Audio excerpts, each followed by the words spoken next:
start your show now, press 1. Your show will go live in 5 seconds. 4, 3, 2, 1. Blog Talk Radio. Nobody take no cornbread from me.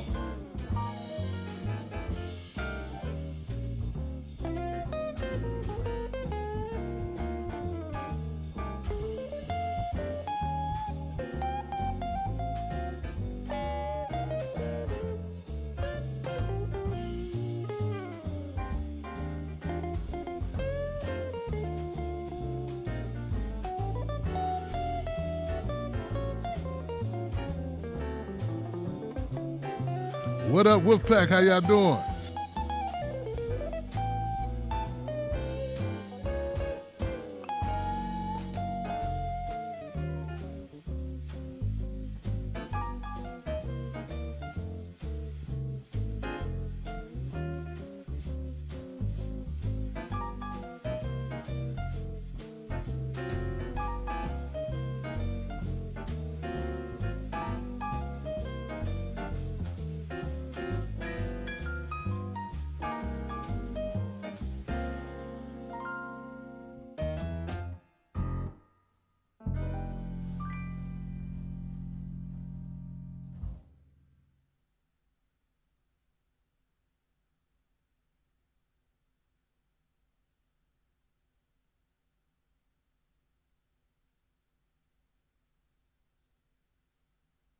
We are ready. Yeah. All right. Hello, everybody. How you doing? My name is Tim Black. Welcome to the Tim Black Show. Glad you could tune in for it. Welcome, welcome, welcome, welcome. Let me say what's up to my people on Periscope, Facebook, and YouTube. Glad you could pull yourselves out of the bottle long enough to chat with us tonight. That's right, guys. It's, man, the COVID-19, man, this abnormal situation, man. Woo. Got people drinking. A lot of clanger, clang, bang, bang glass sounds going to the recycle bin. A lot of cognac nights. A lot of weekday wine nights going on. So, just, let's try not to destroy ourselves totally as we go through all this garbage, man. I know you got to do something. What are you doing? I'm drinking. What you doing? I'm drinking. Okay, so today is Tuesday. Let me first make sure that people can hear the show. Let me go check on my people on Facebook. What up, Facebook? How y'all doing? Facebook peoples. Facebooking peoples. The peoples on Facebookings. All right, we got Susan. What's up, Susan? And Dana, Sandra, good to have you. Welcome, welcome, welcome. What's up, Jan? What's up, Andrew? Into his house. Charles. Charles hears me. Mitchell, what's up? He said, Texas for Trump. All right, Mitchell. Hey, Barbara, what's happening? Rose, what's up, Rose? Good to see you as always. Always, always, always. Goodness gracious, what is this? What the hell is this? Sarah Weaver, what are you putting in here? Daily Cars. Ugh. Daily Cars, really? Says Trump's campaign is broke. I don't know. Robert, what's up, man? Lisa, how you doing? Mitchell, Anna, Nigel, Daniel, Troy, Unbossed. You guys hearing okay? Things cool? We good over here? People can hear the show on Facebook? I'm selling my vote for $100,000. It's against the law, Johnson. Don't go to jail, Johnson. $1. Bill Bryant. How you doing? Charles Moran. All right. Yo, yo, yo, yo, yo. You guys can hear me. We good on Facebook? You guys hearing the show okay? Loud and clear says Dan. What up, Dan? What up, William Bruce? Good to have you, Deborah. Welcome, welcome, welcome, welcome. All right, all right, all right. YouTube, you guys okay over there on YouTube land? Soon as that damn cricket. The cricket has returned. Damn cricket.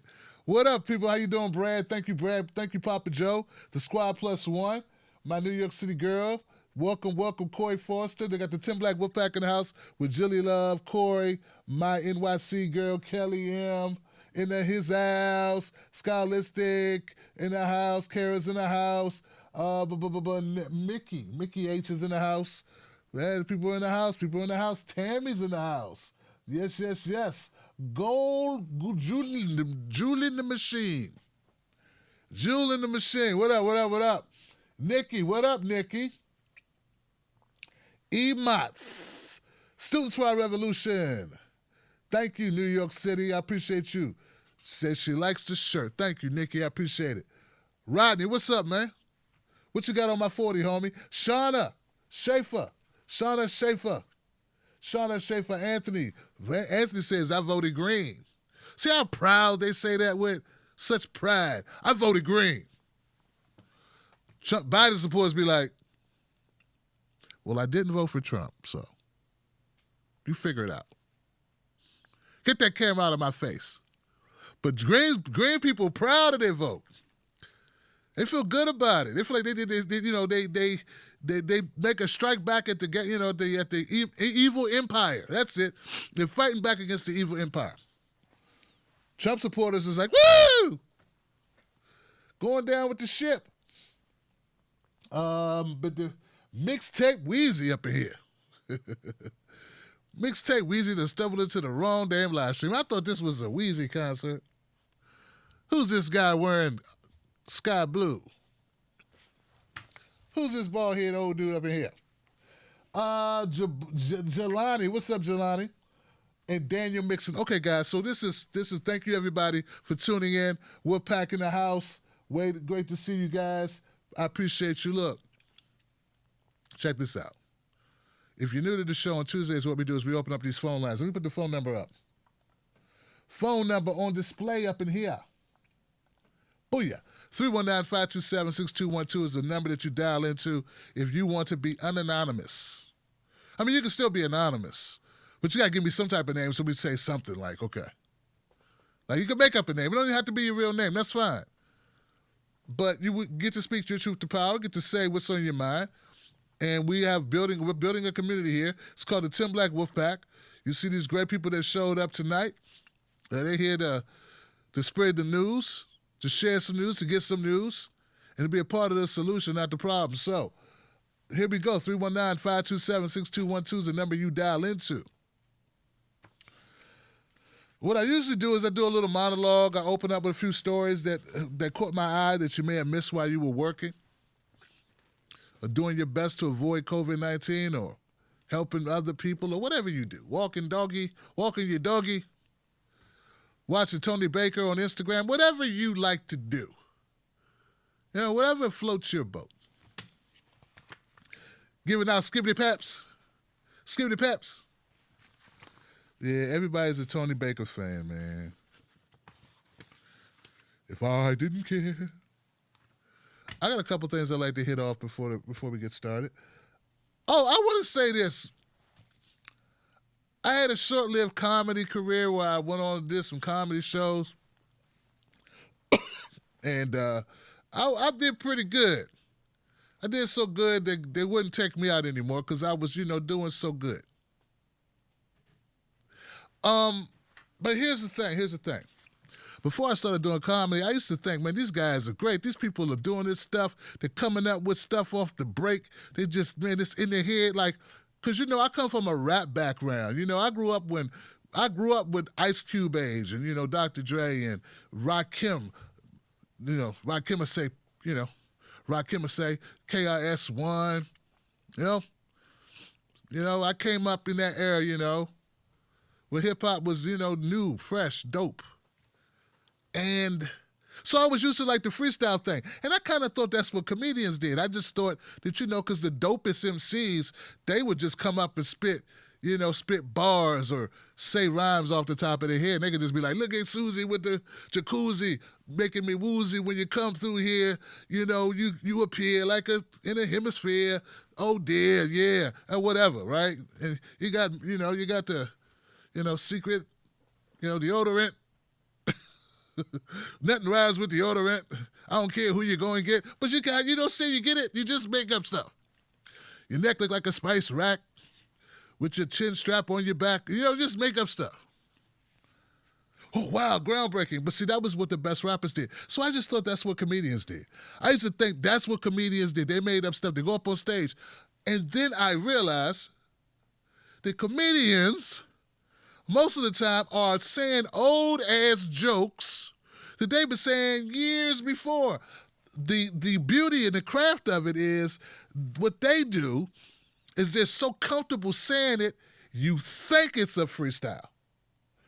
Sort of like anybody who goes on Sway in the morning. Right? Because it's like you think it's a freestyle, Black thought they'd just make that up. It's too good. No, he worked on that, man. That's why it's so dope. And that's the same thing with comedians. And to that point, I was watching Comedy Central a little bit on YouTube, something, you know how you watch one video, the next video pops up, and a comedian by the name of France Cassis comes up. Now, France Cassis is amazingly funny dude, man. I haven't seen him in 7 years on anything, right? He was one of my favorite comedians, and he just kind of left. And I stopped seeing this stuff. I don't know. He went to jail or old child support, back child support. Something happened to him. And all of a sudden, he's new. It's 8 months old clip. I'm just now seeing this 8 months old clip. He's on the clip. He's telling jokes. Now, his first 2 jokes I had never heard before. They were good jokes. I was like, what? This France is my man. And then the next 4 minutes or 5 minutes or whatever it was, I'm not saying it wasn't funny, but it was jokes that I saw him do 7 years ago. One after the other. Bam, hey, he did that joke back in, bam, there goes another, hey, that joke was, that's funny too, but that's and bam, and another.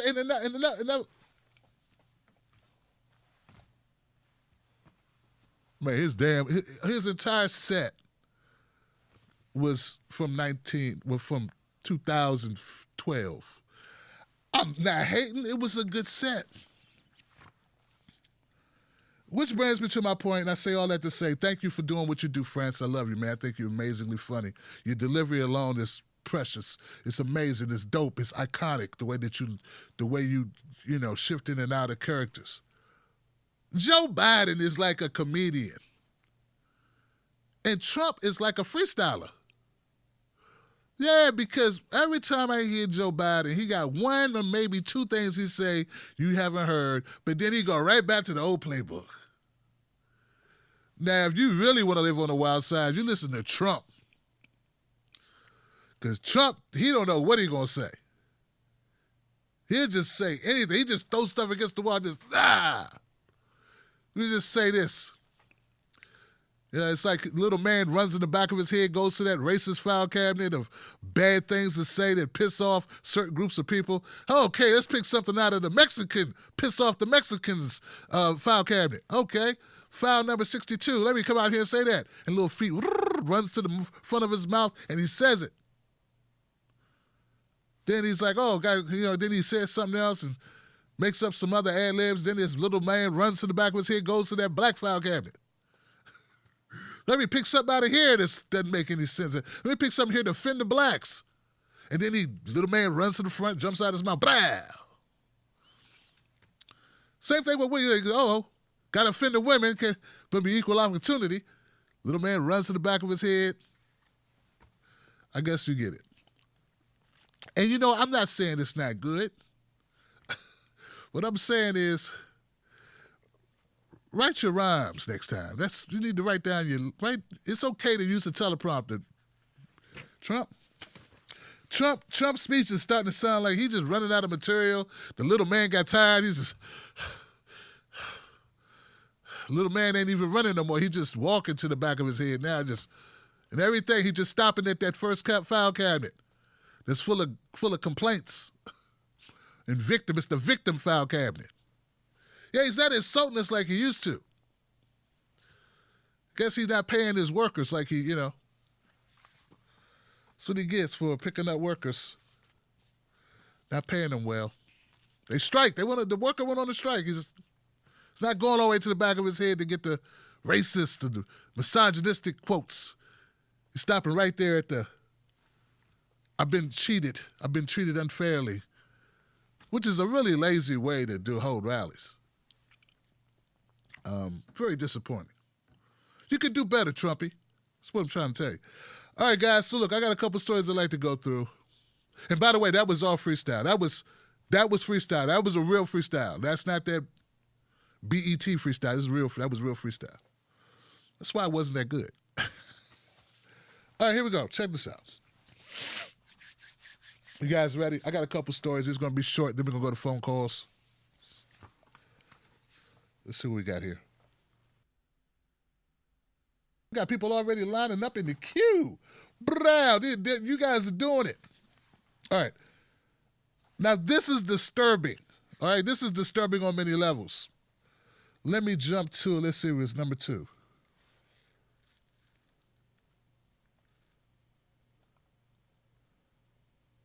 There we go. That's it.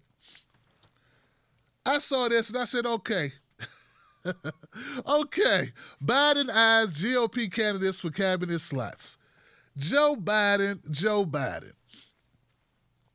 Biden is considering breaking down the barriers.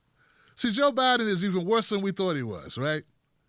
Now, if you didn't pay attention to the primaries, you may have missed the fact that he already said he was going to do this. He already said he was interested in doing this. Some young bastard in the audience jumped up.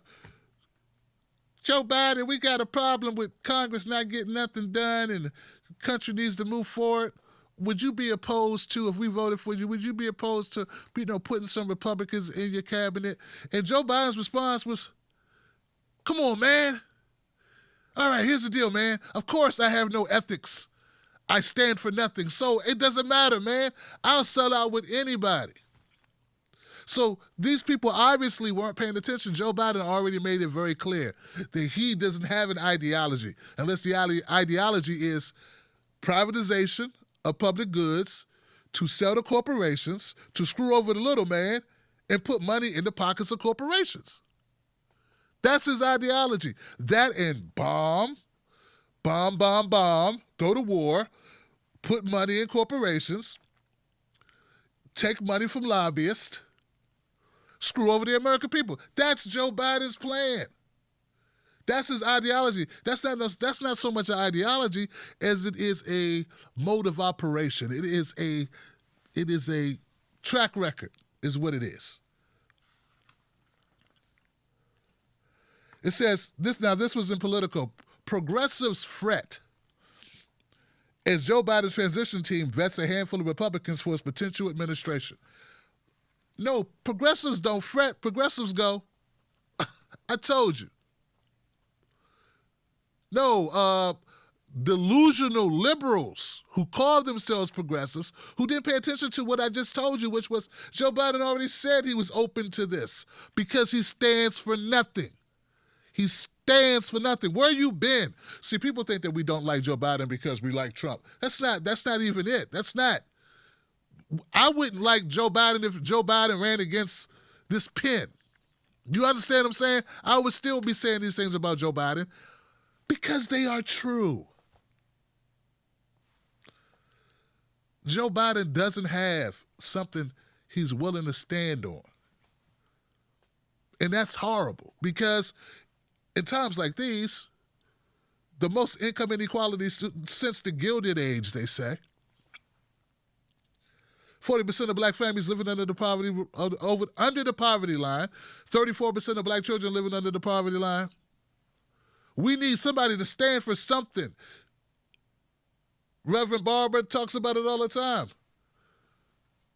We're trying to fight poverty, and we need a president, a leader who's willing to stand on that to secure wages for people to move from underclass to middle class, to be able to move from out of shelters, off the street, into homes. So, and Joe Biden, a person who has no ideology, no ethics, he's not standing for anything, is not the guy to lead the charge. Now, just who are some of these people that Joe Biden is considering in his quest to run to the center? Yeah, because he was concerned that all the big money people, All the big donors make it a little skittish. Because some of them believe some of Trump's rhetoric when he says that Joe Biden is a socialist. And he's listening to Bernie Sanders and listening to the AOC. So he's just letting people know, hey, man, I don't care about nobody, man. Come on, man, we're America. We can do whatever we want to do. See, Americans, we can do whatever we want to do. Man, come on, man. We built this country, man, on the backs of blacks and indigenous people, man. Come on, man. We can build it some more on the same backs. We can just keep building it. But he's interested in this guy. Here's this guy.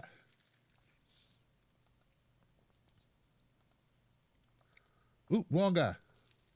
I'm giving away all my good stuff. John Kasich. Joe Biden is considering John Kasich, ex-Ohio governor, for cabinet spot, report says. Yeah. John Kasich. Now, my folks out there in Ohio probably know him much better. Know him pretty well, John Kasich. As the prisons for profit guy, under Kasich, Ohio becomes laboratory for privatizing public jails. Yeah, Ohio holds the distinction. Check this out. Let me come back on the screen. Let me show you this. People say, what does Ohio stand for? Well, besides the fact that LeBron James' hometown, Ohio holds the distinction of being the first state to sell off a public prison to a private corporation. And who was governor when that happened? Come on. Penny for your thoughts. You guessed it, John Kasich. It happened in 2011 when Governor John Kasich oversaw the sale of Lake Erie Correctional Institute to the Corrections Corporation of America. The sale was promoted as a way to save the state money. But according to the ACLU of Ohio, the plan largely backfired. Now, this was reported by Democracy Now! So John Kasich, John Kasich doesn't stand for anything either. I mean, unless you count fracking and privatization of public goods, handing off into the pockets of corporations in order to benefit corporations and to stick to working people.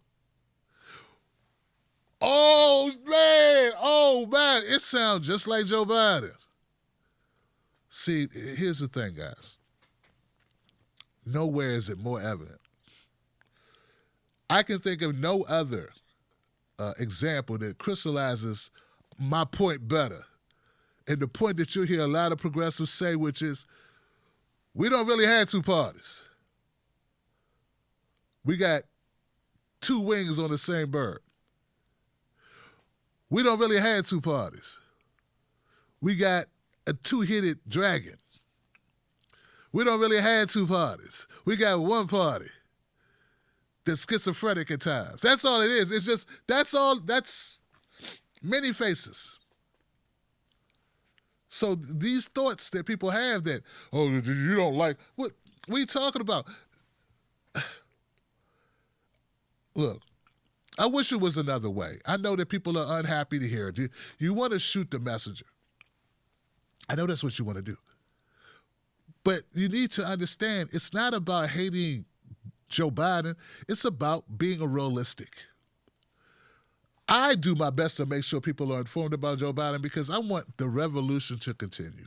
I want us to continue to rise up and fight the system. I don't want people going back to sleep thinking everything's good because Joe Biden got elected, if he gets elected.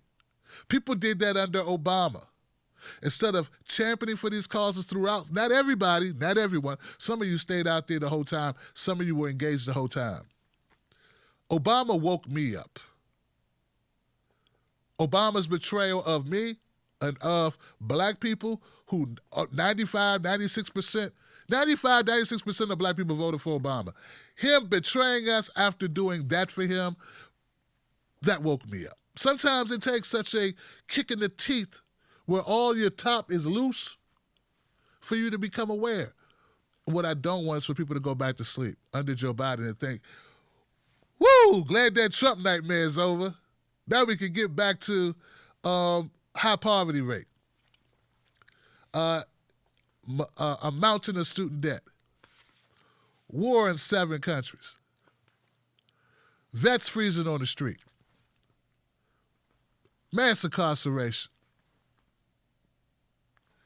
environmental catastrophes, toxic water, toxic air, toxic politics, police brutality, extrajudicial killings, spying on our own people.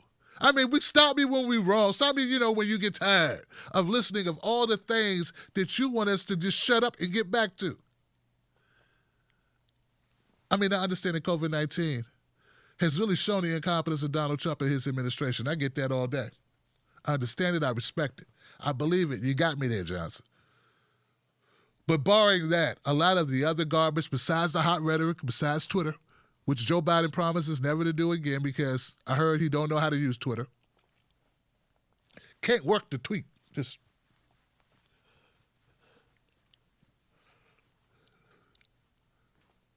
besides that,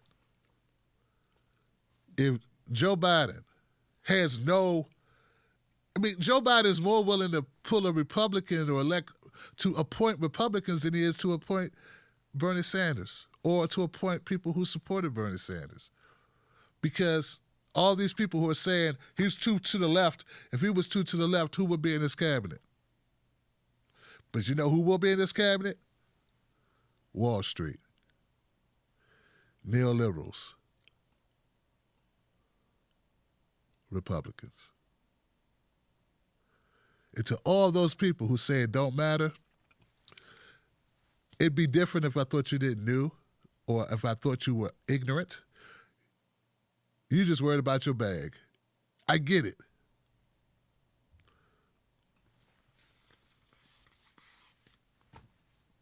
Unfortunately, so will the rest of us. We will get it. All right, guys. Oh, Kasich, he also he vetoed an abortion bill and then he signed one at the end of the night. He signed one. I don't know what the hell. I don't. He stands for nothing too. He's just nothing. Just what's up? This guy Kasich is like, which way the wind blowing? All right. We're almost ready to go to phone calls. Almost. Okay, here goes one. Before we go to phone calls, a member of the Tim Black Wolfpack sent me this. A juror in the Breonna Taylor case said grand jury didn't agree with the fatal shooting being justified. Hey, a juror was able to go public now. A grand juror who heard evidence in the Breonna Taylor probe said Tuesday that the grand jury didn't agree with the fatal shooting as being justified. A disclosure that came after a Kentucky judge ordered records in the proceeding released to show if public elected officials are being honest. So they aren't being honest, Johnson. In the statement, grand juror number one, as the person has been identified by lawyer Kevin Glogower, said that the only charge presented during the proceeding was wanton endangerment. So there was only one option. There was only one charge that they were able. They can't charge whatever they think they can charge. They can only charge what was presented as a charge that was being forwarded or being sought. Right. So the prosecution seeking only one charge, and they gave him the only charge that they could give him.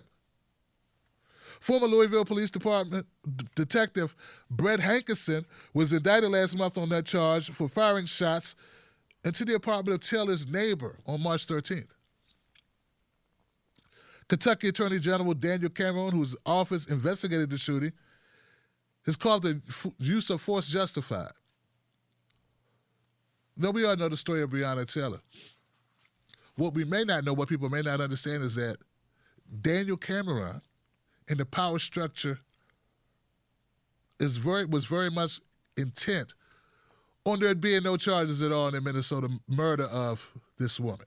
That there was no, I said Minnesota, Kentucky, Louisville, Kentucky. George Floyd came to mind. There was no intention of Daniel Cameron and the powers that be there in Louisville to actually get a conviction on a murder or manslaughter or any other charge of that magnitude. They didn't seek it. The jurors were handcuffed, technically, to award that, to sentence that, to charge that, I should say. To charge that. No sentencing, to charge that. So it just further shows that our system is corrupt. And to get that changed, it will take the people, us, all of us involved. And that's why we can't go back to sleep. Because if we go back to sleep, nothing's going to change at all. It's like Joe Biden said, nothing's going to fundamentally change. You get me in there? Nothing's going to change. What you guys worried about? I'm not Bernie Sanders. I don't care about that. We just want things to be like regular, where people just go to sleep and they just go on Amazon, buy clothes and buy their makeup, or go to, order some Netflix or something, or go to a drive-in movie, and listen to the radio at night. That's all Joe Biden wants us to do. And a lot of these people, a lot of the politicians are very much happy with going back to that time. They don't want to be challenged. But it's our job. It's my job to keep you informed. It's our job, my job to keep you pumped up, to keep you aware. And not just tell you shiny things. And it's unfortunate that more people aren't following that.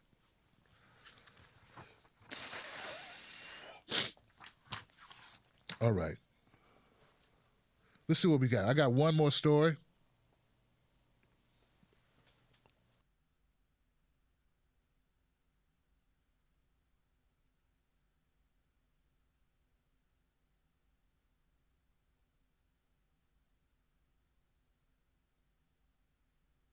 Here we go. Jamel Hill wrote this tweet that really had a lot of people talking, including myself. It says, I have increasingly found that many black men just want better access to patriarchy. They don't actually want it dismantled. So basically, in her estimation, many black men, we don't know who those many black men are. She never said who these many black men are that she met. But as you can see here, 37,000 people liked the comment. Okay. 37,000 people, well, I guess, who also met many men. Oh, not many men, many black men. Many black men who don't want to dismantle, just want to maintain the status quo. They just want to maintain the system as it is.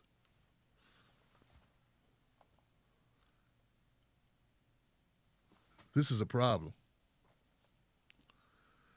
Jamel Hill is a problem. This is not the first time saying things, disparaging things about black men. You know what I don't hear black men doing, even though, Jamel Hill says she's met many black men. She never met me, but okay, she met many black men, whoever these people are. Maybe you should start naming who these people are. And then let us count them and see how many they are. But you know what I don't hear many black men doing? Or even any black men doing? I don't hear them, or I don't see them, at least not prominent ones, using their platform that reaches hundreds of thousands of people, shitting on black women. And if they are, or if they do, what happens to them? Ostracized, canceled, Me Too, thrown out the back of the bus, as they should be. What I see is black women turning into white women. And not just white women, Karens, even worse than Karens, because these are black women who consider themselves feminists, who get the backup of other white women who also consider themselves feminists, who also have a disdain with black men as well. So now what we have is all women jumping on black men, and you know what I don't see? I don't see all men jumping on black women. And what I don't see is Jamel Hill making tweets about how that's a problem. I mean, let's keep it real, guys. Let's keep it real. There always can be complaints, particularly when you stereotype any group of people. I mean, you can always stereotype. I mean, there are some people, do you think everyone likes Cardi B? Do you think everybody thinks that that's great? Do you think everyone likes the way that Megan Thee Stallion and Cardi B project themselves as one a woman of color, the other a black woman? You think everybody likes that? Not everybody likes it, but you know who complains about it? No one. No one complains about it.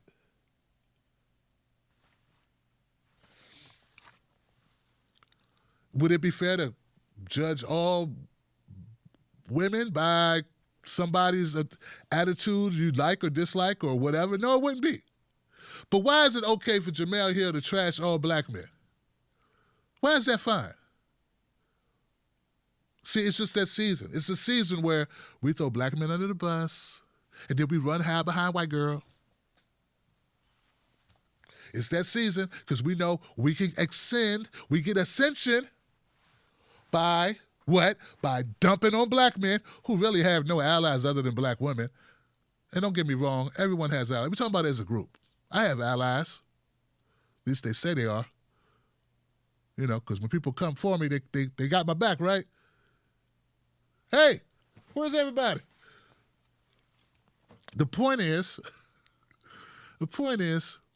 Jemele Hill's playing a very dangerous game. And she's not playing it with just herself. She's playing it with all of us. Remember Bill Burr, when he did this comedy thing where he talked about how white women are trying to take advantage of the woke movement and they're the ones like throwing their Gucci foot over top of the bar of oppression and claiming that they're victimized and similarly to black people. Notice he didn't say black women, he said black people. But you're the one dividing us up, making it seem like one of us is ahead of the other. Last time I checked, black men were incarcerated 10-1 of black women. I don't still think that more black women need to go to jail to make it even. No. Last time I checked, it was most of the police brutality cases that I've covered over the last 8 years involve cops killing black men. But I don't want more black women to get killed for it to be even. I mean, Jemele Hill, in all due respect, and I'm like really looking to find that respect level to give you. What possessed you? And what happened in your life to make you so hateful towards your brothers? Aren't you married? Don't you love your husband? He's a black man. Is he one of these many men that want to protect the status quo? What happened to all the black men that fought for our rights? What about all the black men who staged insurrections against the status quo? What about all the black men who died fighting as well? Besides women, the women that stood behind them or with them, beside them or in front of them, like Harriet Tubman. What about the fact that we need solidarity in this moment? What we don't need is somebody going, black men are the problem, when black men have very little power in this country, and you know it. You have more education than us. You make more money than us. Your life expectancy is longer than us. I mean, what else really has to happen? Oh, I know. I guess you could become white women. Sorry, Jemele Hill, we don't have the ability to make you white women, even if we wanted to. My bad, sister.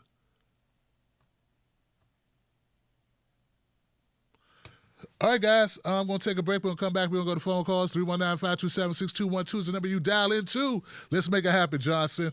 Woo!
quit your show now, press 1. Since it appears you're calling back into a live show, we are reconnecting you now.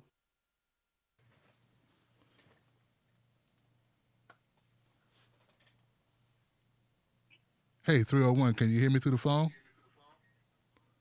Yes, I can. Okay, hold 1 second. You'll be my first caller. I appreciate it. Oh, sweet. Oh, let me turn you down on my phone. All right, we're good. All right. Thank you for taking my call, fam. My name is Rashid. I'm your neighbor over here in PG country, Maryland. Well, I just wanted to say thank you for having the call-in show, and thank you for, discussing the racial wealth gap on your show and everything.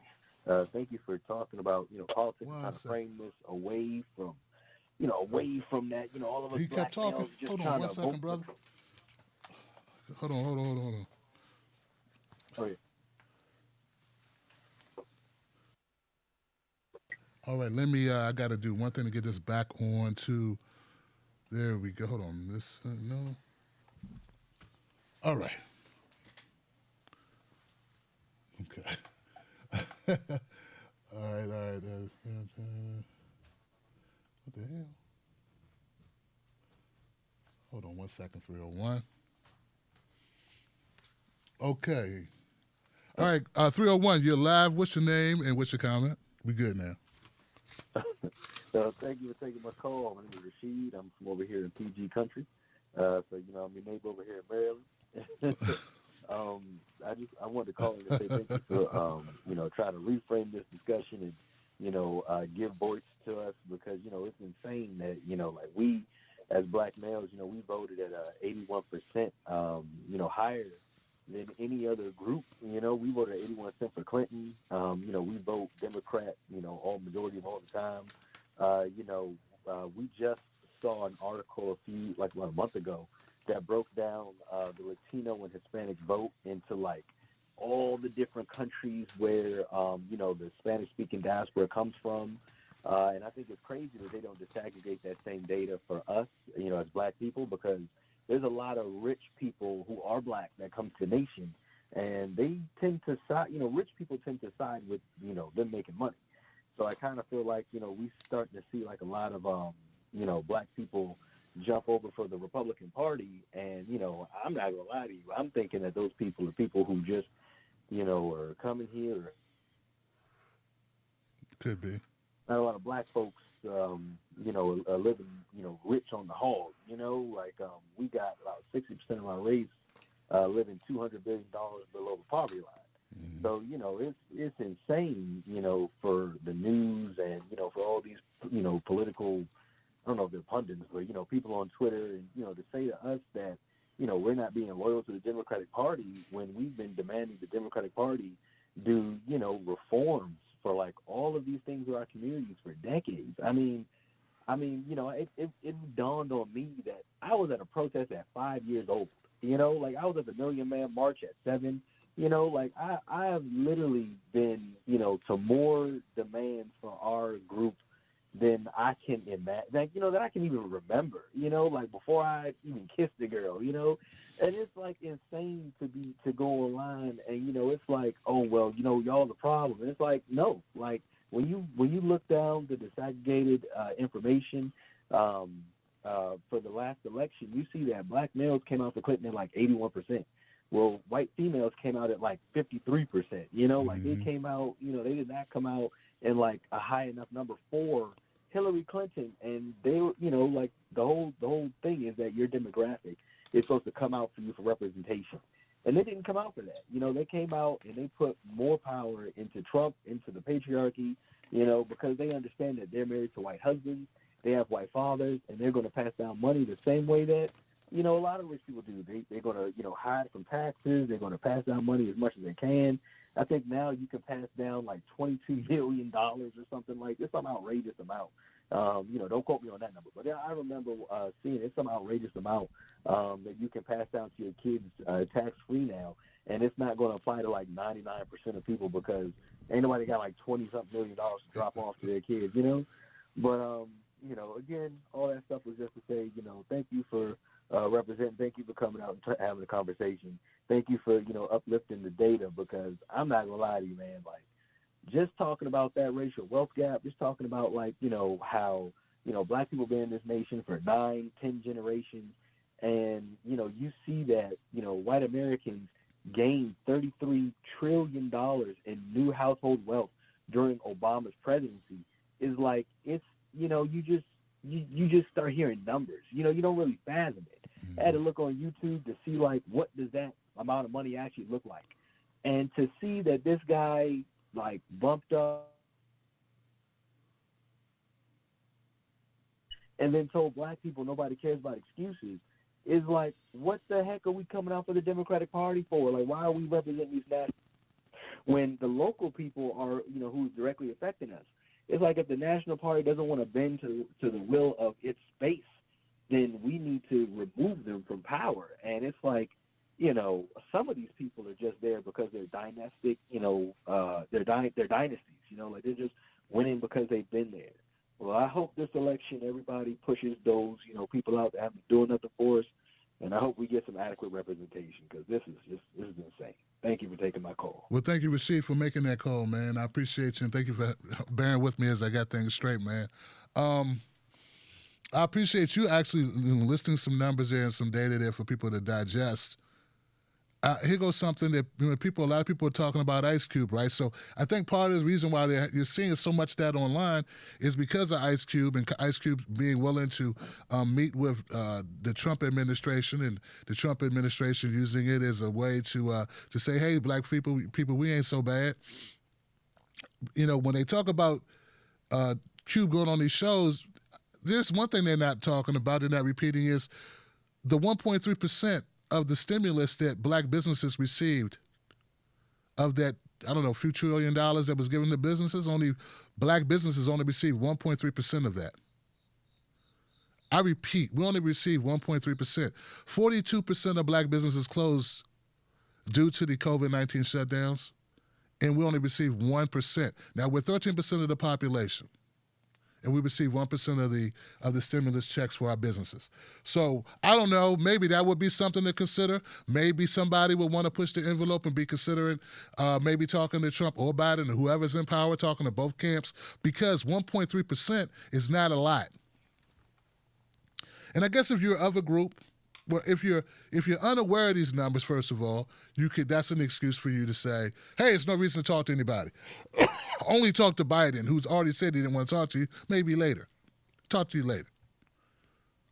But what if Biden doesn't win and he pushed you off anyway? So like I said, I guess there's a reason why you would be adverse to us having these conversations or holding Biden accountable, because you don't have the information. Maybe the other thing is you're not of a group of people that's concerned about this, because maybe you're okay. I don't know, but 1.3%, we have to agree, is not a big percentage of money that was allocated. That's not a fair amount, you would think. I mean, if white businesses were given 1.3%, there'd be riots in the street. I don't know. Tell me if I'm wrong. I mean, they would be livid. You guys would be, man, come on now. You can't even imagine in America that white businesses would only get 1.3% of a stimulus. But it happened to us, and we're supposed to shut the hell up. What are you doing talking about it, Blackie? Get back in there. We don't need you complaining. There you go. Pull yourself up by your bootstraps. So I just want to point that out. Thank you, Rashid. I'm going to go to the next call. 574, you're live. TB Tuesdays, what's your name? What's your comment? 574.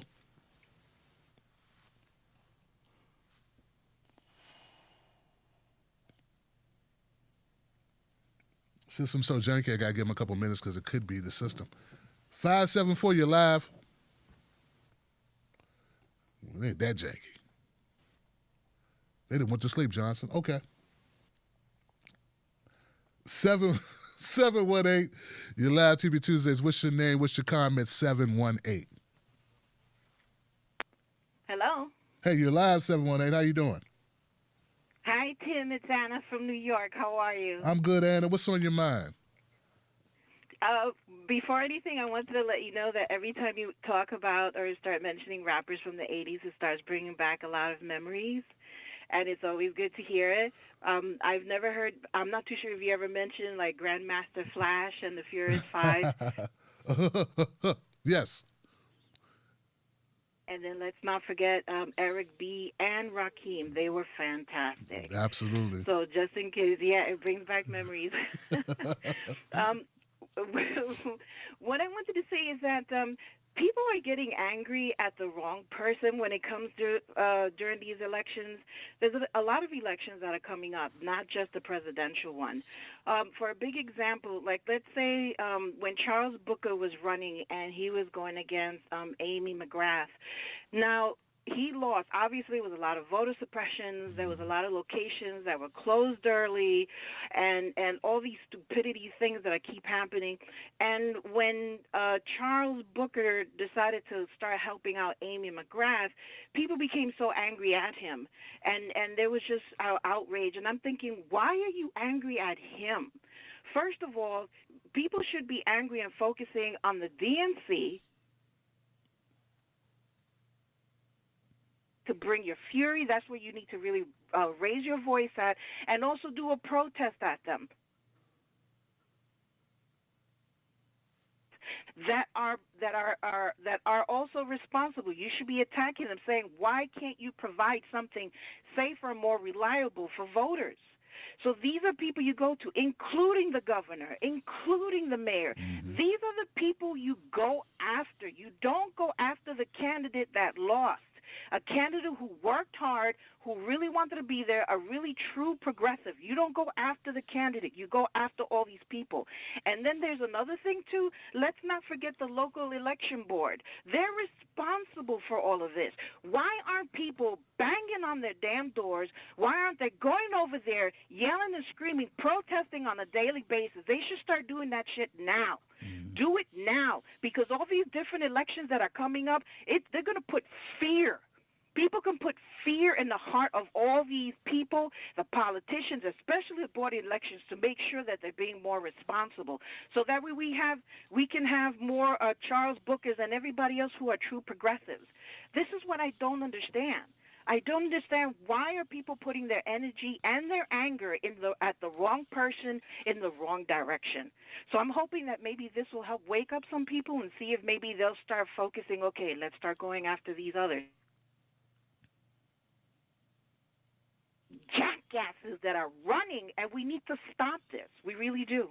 All right, Anna. Well, thank you for that phone call. I appreciate it. And Anna, Anna, I had no idea they were going after Booker for that. To be honest, I was wondering why Charles Booker, I have reached out to him. I didn't hear back from him. Tried to bring him on the show. I know it was kind of late to that, so I kind of just chalked it up. And then I thought maybe I'm just a little bit too controversial, maybe. It's not everyone. I'm not everyone's cup of tea, and I get that, We know I'm outspoken and I say things off the cuff and, I'm freestyling. But I think that Charles Booker was a far cry better, more progressive than Amy McGrath. But to blame Charles Booker, I guess they're upset. Here's the thing. I think people are upset that he didn't put up more of to call Amy out. But Amy's she's not in power. We all have to agree that Amy McGrath, even though I made a video, I was saying that Amy McGrath, I know people were bigging her up for her debate performance against McConnell. I don't think she went far enough. It's hard for me to get excited about a more middle centrist, moderate Democrat or light Republican, light sort of kind of person. But I'd rather have her win than McConnell, and I have no shame in my game for saying that. That's just the reality. We really need, the world needs Mitch McConnell gone. Come on, guys. And that's not Booker's fault. Booker ran his race, and I still believe if it weren't for the voter suppression, if it weren't for, remember, the COVID-19 really put a damper on a lot. He had the momentum. I feel that way about a number of candidates. My brother out of New York, James, it was Isaiah James. I thought Isaiah James was the one as well. If it weren't for the damn COVID-19, because on the stuff, the brother was dynamic. He'd inspire people. He's of the people. He's an activist. I mean, both him and Booker, I think they both would have won under different circumstances. But I think it's misplaced anger. I don't think it's intentional. I also think we're not always doing a great job of communicating as independent media. I mean, I know I could do a better job of coming to the defense of Charles Booker, and not just a defense, but an explanation and like reasoning with people and addressing that. But you got to kind of expect it, and hopefully Charles Booker and Isaiah James and anyone else who feels the wrath of progressives does recognize that there's a level of frustration that's palatable out there. People are pissed. People have a reason to be. Sometimes you're going to take friendly fire because of it. Not take it too personal. You know in your heart if you've done the best job you could do. You know in your heart if you're making decisions at the end of the day that benefit the constituents to the best of your ability. I mean, the brother's not in power. What do you want him to do? So that's how I see it. I see both sides in this situation. I think as independent media, we have to do what this show is doing right now, which is provide a forum for people like you, Anna, to call up, to bring these things to light, to remind people of these facts, and that people are passionate, and that passion and that frustration is going to come out. All right, I'm going to go next call. 520, my fault, 520, you're live. What's your name? What's your comment? What's going on, Tim? This is Ty. I'm actually calling from Seattle, but 520 is Tucson, Arizona, of course, from LA. But good to talk to you and chop it up with your brother. Like Chuck D once said, so much trouble on my mind these times, right? We're about the same age, obviously. And I got to thinking about a song called Don't Believe the Hype that Chuck taught us, Slade taught us 32 years ago. And I had to check a couple of brothers in my circle about when the items with Ice Cube dropped. And, you know, the lesson a lot of black people and folks in general forgot from that song, if they know it at all, is you never give the media that don't work for black people the benefit of the doubt, especially over one nostalgia. And, you know, Ice Cube was setting a template for competing for our vote, because I don't know if people tied two and two together, but the very next day, Joe Biden was talking about half-assed apologizing for the crime bill or whatever. I thought he was going to go to his death with that. They were going to rip that crime bill from his cold, dead finger. Hell froze over politically on that one. And, you know, I think what we're seeing right now is sort of the end result of black men being made transient figures over the past 30 or 40 years within their community. I don't think people know how far the rabbit hole goes with count points off pro and things like that. But Tim, do you remember when we were kids? Probably, because I'm 48. There was a movie, a TV movie about Gloria Steinem. It was an autobiography. It was a biography of her that was made for TV, and they actually spoke of how the fact that she was an intelligence operative. So a lot of people don't know that people like Gloria Steinem and some members of the feminist movement were intelligence operatives that were meant to drive a wedge in the nominal left. That included the black community. And so that's why we see a lot of this today. Is you see a lot of the white feminists, like the brothers said, they tied their wagon to white patriarchy and white oligarchy. I mean, Jane Fonda, Mary Ted Turner.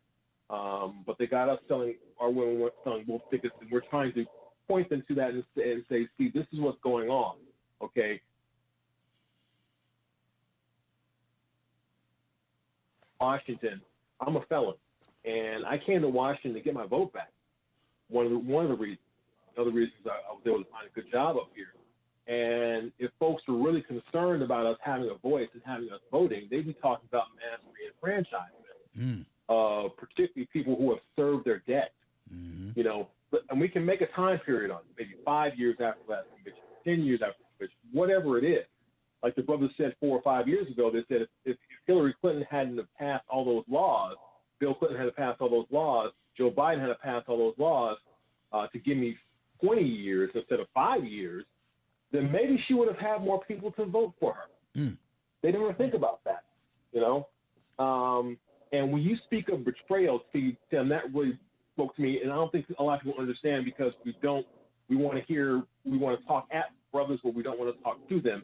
You talked about Obama betraying you, and I don't know if you remember the moment, but it was a moment for me too in his first term when he had a moment to stand up to what is the tip of the spear when it comes to institutional violence against Black people, and that is violence against Black men by the police.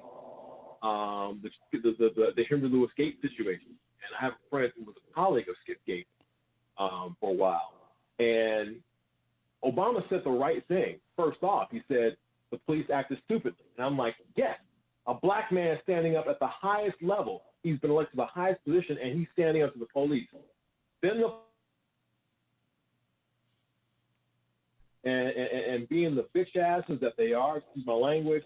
And what did Obama do the next day? Okay. I'm going to put this corrupt cop in the same table with one of our most revered professors. Henry Louis Gates is a national treasure, particularly in the Black community. And the cop who said, I don't care how big you are, you uppity Negro, I can put you in jail just for the fact of it and be able to sit at the table with you. That rubbed a lot of brothers the wrong way because as men, it's not just always about policy, it's do you stand up? You know, we grew up in the hood and we all took our share of L's getting in a street fight. But do you stand up or do you run away? Mm. Nobody's going to be mad at you for getting your ass, you know, but do you stand up? And the way he punked out lost a lot of brothers. We saw it as a form of betrayal, and it set the stage for police power to do what they were doing and escalate like they did with Trayvon Martin, you know, Sandra Bland, Eric Garner, and brothers like me and you. We go back to Eleanor Bumpers and Yusuf Hawkins and Ron Settle, and we've just grown weary over it. And to see our Brawley, Eleanor Bumpers, Renisha McBride, we always march for our sisters. Rosa Parks, okay? But it's this Black Lives Only Matter when we're dead phenomenon that's happening now, that when we want to speak up when we're alive, people don't want to hear from us. Do you remember a couple years ago, the Nate Parker situation? Yes, after he did that film, right. Yeah, he did, and that was a watershed moment because people have told the stories of our larger life figures, Martin Luther King, even the Black Panthers, even Malcolm X. For a major film company, and you've been in media, entertainment, wherever, you know how huge that is for them to buy that, right? For a guy, for a person like Nat Turner to have his story told, that was going to set the stage for Ida B. Wells, County Cullen, and Ralph Ellison to all get their stories told. And what was Nate Parker's problem? He had gotten accused of sexual assault of a white girl in 1999. He went to trial and was acquitted. Now that should be the end of the story. But the people who led the charge were not white men, were not even white women. It was Black media, particularly a lot of sisters, and that was very, very disappointing, particularly because he had an Italian wife, right? And it's like you talk about, we don't use our platform to shit on Black women. We don't, okay? I don't see brothers revoking ghetto passes for Serena because she's married to a white dude, right? We still love her, all right? And so Nate Parker telling our story should get the same amount of love from you as well. And I think a lot of the eyes are coming off, and we need to come to a reckoning.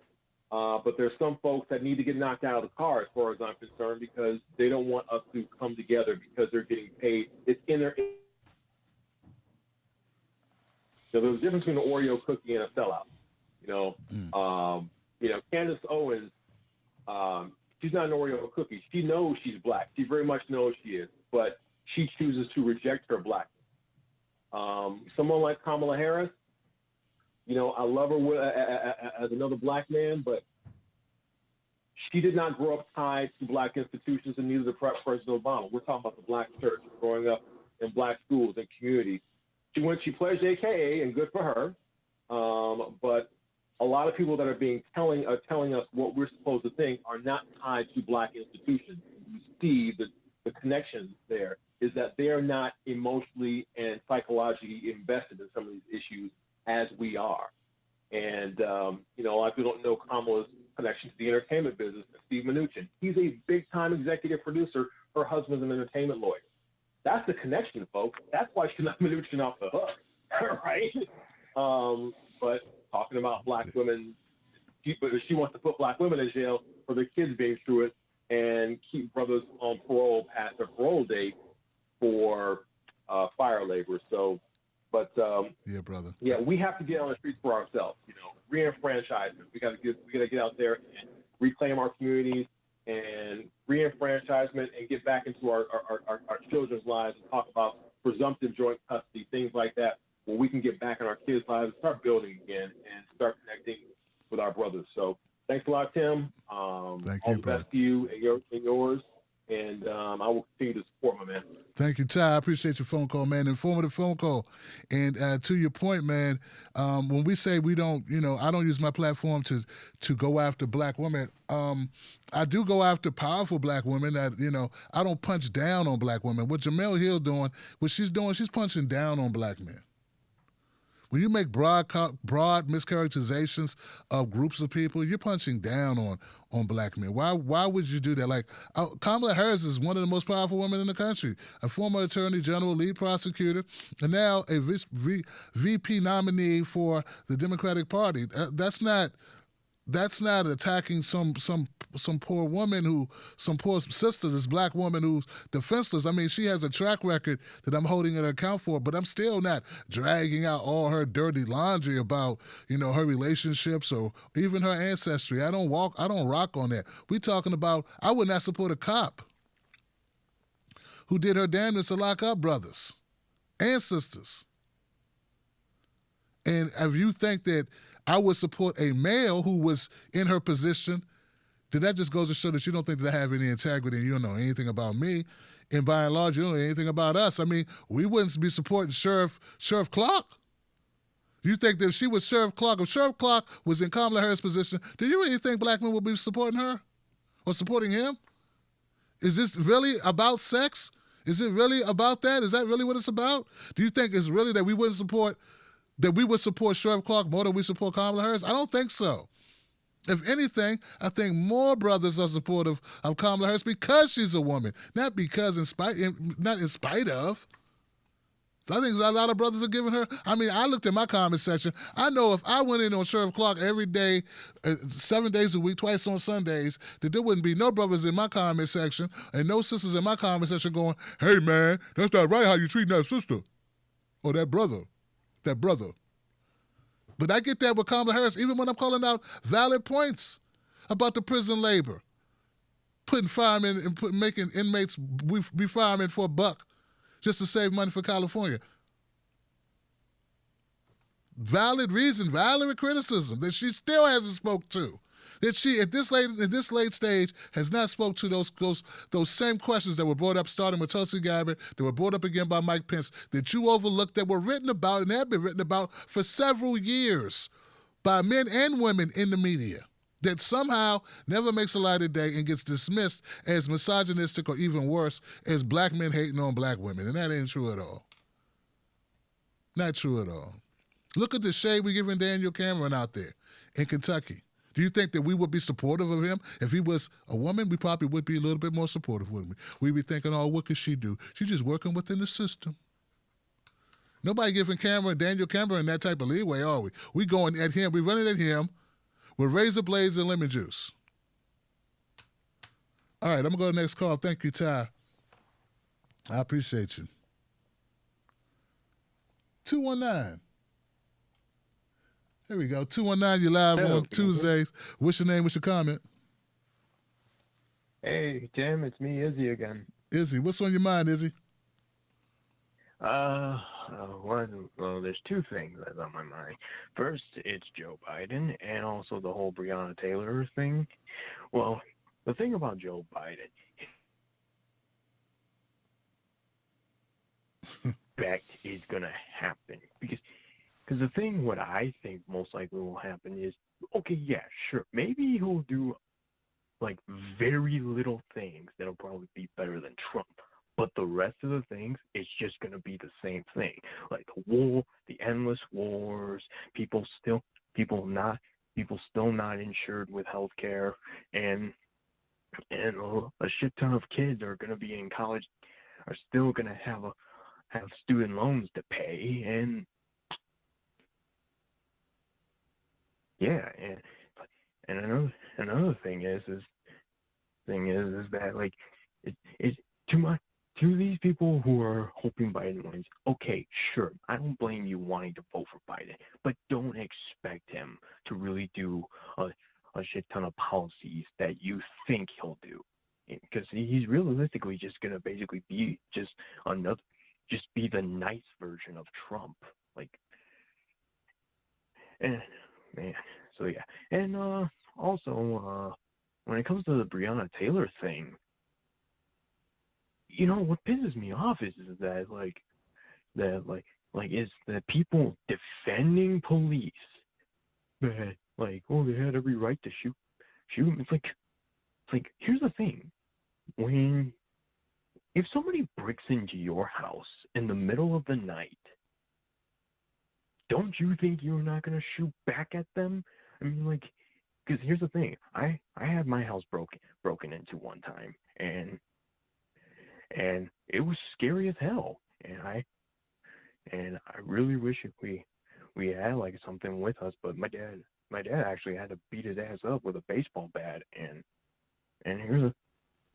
of course the police decide to also arrest my dad as well. It's like really, dude? Like, this guy broke into our house, and here's the thing, and I think the whole like what the juries have done is so messed up, and like the system has to change, and of course we're not going to get that under Biden, because it's still going to remain the same under him. And like, for example, I saw this picture of Michael Moore on Instagram where it has like a lot of like names who died by police from Obama administration. It's like, are you kidding? It's like, look, Michael, I don't hate Michael Moore, but seriously, sometimes he needs to get his head out of his ass. That's all I have to say. Okay. Izzy, Michael Moore had a picture of what now? You said he had people that died in police custody. Were there people under Obama that he attributed to Trump? Yeah. Oh, okay. Yeah, you cut out for a minute. I thought that's what you were saying, but that cut out, man. Thank you, Izzy, for the comment, man. Yeah, it's just people are, it's like in their psyche, Trump is so horrible that they give him more credit than he deserves. Yeah, they give him more credit than he deserves. And Trump people give him more credit than he deserves, too. Everybody's giving Trump way more credit than Trump deserves, both good and bad. And it's almost become like a shtick, where I've been hearing people say the most outlandish things, and you can't correct them. Like, it's like people can't even correct them without being called Trump supporters. Okay? Trump is a bad president. Obama was a bad president. Then you could talk about degrees of bad. And see, if you can't admit, look, let's dig into this for a second. Let me go ahead and get in trouble, man. If you are a commentator, news person, journalist, activist, and you don't recognize that there are so many things where Obama fell short, that Congress fell short, that if you don't recognize these things, it's not just Obama, it's also Congress, it's also the Senate, it's also the ability to get people out to vote, it's all these things. But if you're going to just say that it's just Trump under this administration, you are leaving a lot of issues out And you are very, very focused. It's like you all have blinders on to the reality that it's a systemic problem that we have in this country. And that gives people the false impression that getting one person is going to change it. It's not going to change it. People are going to report about your plight less. They're going to report less about hate crimes. The hate crimes are not going to go away. In fact, they may increase. You understand? But they're going to talk less about them because if Biden wins, that's what they do. I mean, how many people really knew we went from 2 wars to 7 under Obama? Only activists really knew that because most other people were so paying attention to Jay-Z and Obama and Beyonce. And what legislation did Jay-Z and Beyonce help or push or champion under Obama? Nothing, just getting their pictures with Obamas. And people were happy with that. Well, not all of us were happy with it. Some of us were frustrated by it. So there's a hypocrisy, and if you want things better, you want things better, regardless to who's in power. You want things better, regardless to regardless to which party is in power. That's just what you want. And if you are for the issues, and if you're about the issues, if you want to eradicate poverty, if you want to end mass incarceration, if you want to end the wars, if you want to end the stupid ass dope drug war, that ain't nothing but a war on black people. If you want to end these things, then you have to be I would say, I'm suggesting to you, I'm saying to you, I'm stressing to you, it's an importance to ride for that regardless to who wins an election. Because that problem is going to exist. I mean, if you code, if there ain't enough food in the refrigerator, who cares who the president is? Right? If the new president is still not no food in the refrigerator. Like, if that's the same issue and the issue still exists, then that's just a placeholder, name change, but the issues still remain. And that's what we are trying to battle against. And people want to make that about Republican or Democrat or being Trump supporters or being whatever. I just don't believe that Biden, who's willing to bring in Kasich, the private prison dude, is all for alleviating our problems with private prisons. I'm just saying, it kind of goes against this whole trajectory of eliminating private prisons. How you gonna get the private prison guy? It don't even make sense. Why is he should be disqualified from the conversation. But he's not disqualified from the conversation because is Joe Biden serious about anything? I know people say Trump's not serious. Is Joe Biden serious about anything regarding us? Just asking. I mean, it surely doesn't have a track record that says that he's about these things. So I'm going to go to the next call. Thank you, Izzy, for the phone call, man. Wow. 510, you're live. TV Tuesdays, what's your name? What's your comment? All right, what's up, bro? Can you hear me good? Yeah, we got you. Go ahead. All right, what's up, man? It's Jay calling from California, bro. Jay, what's up, Jay? Talk to me, man. What's up, man? Hey, I just wanted to call back. I think I called in a few weeks ago. I think I was doing a pretty bad job of explaining myself, pretty much for the confusion, but I just got to set the record straight, bro. I do not support Kamala Harris, never have, never will. She is a player on my existence, on my family, on all black people in California, on people in prisons in California. So I don't want to get into it. I just wanted to straighten that up, call in and say that I love the show. Keep doing what you're doing. And the one point I did want to make is that, man, Democrats is numb-brain, dog. Like, Joe Biden's explanation to that black man about what he was going to do besides, if you can't vote for me, you ain't black, was the same rambling incoherence that Mike Pence had against Kamala Harris in the debate. Joe Biden has no platform, no plans, no responsibility to black people. I commend Ice Cube.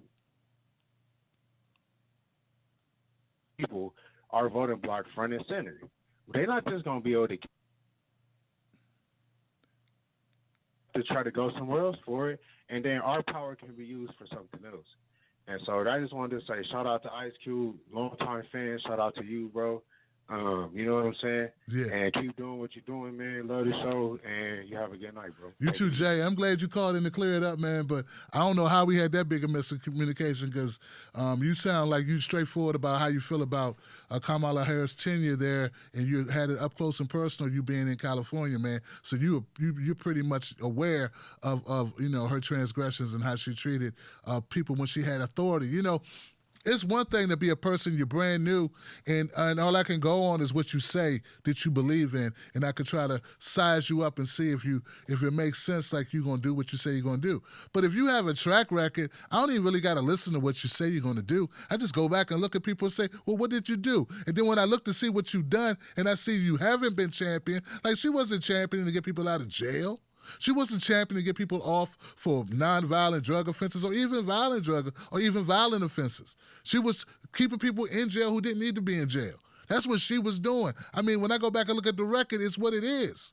If people want to be somebody to be treated better and to be embraced, they need to make better records, man.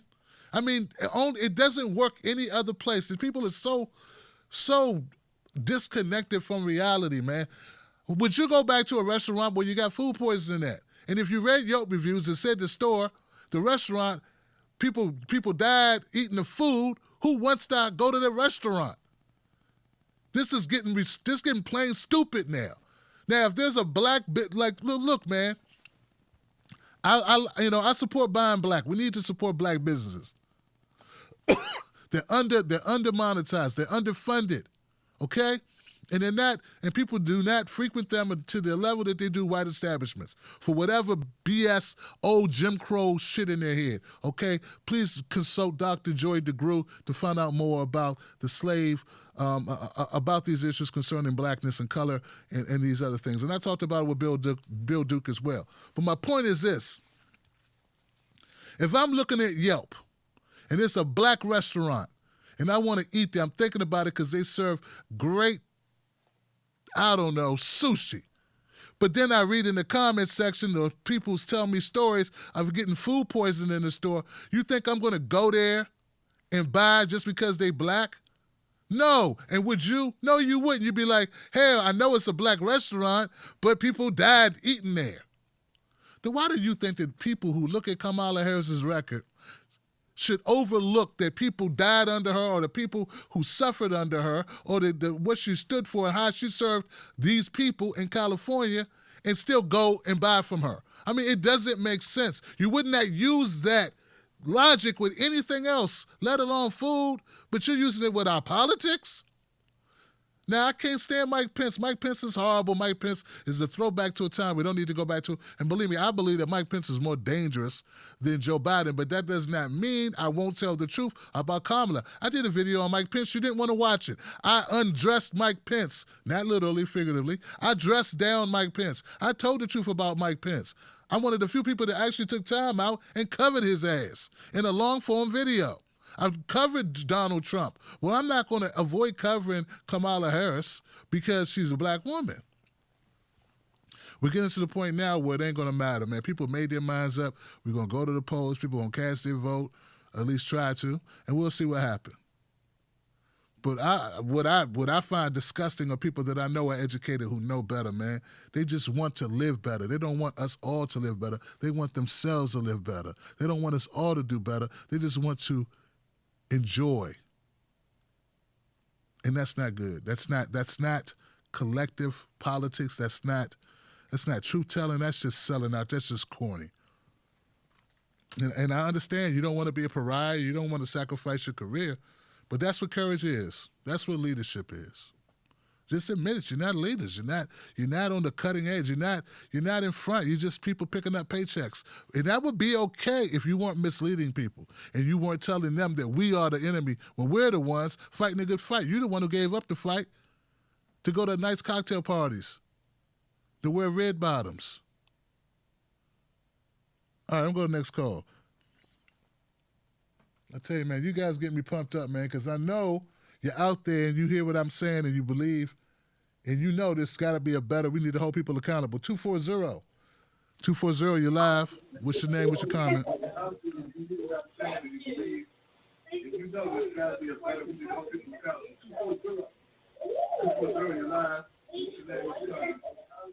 Oh, my bad, 240. I got you. That's crazy. Oh, man. People are still in the queue that have already spoken. My bad, guys. Can I go to 314? 314, you're live, TB Tuesdays. What's your name? What's your comment? Hey, Tim, this is Kevin in St. Louis. How's it going? Kevin, what's on your mind, my brother? Well, that tweet from Jamel Hill, talking about they're not interested in taking down the patriarchy. I'm always a little bit suspicious when I see people critical of an institution, rightfully so, but I don't know this person, Jamel Hill. I don't know what her Twitter, the other tweets are like. I'm not on Twitter, but,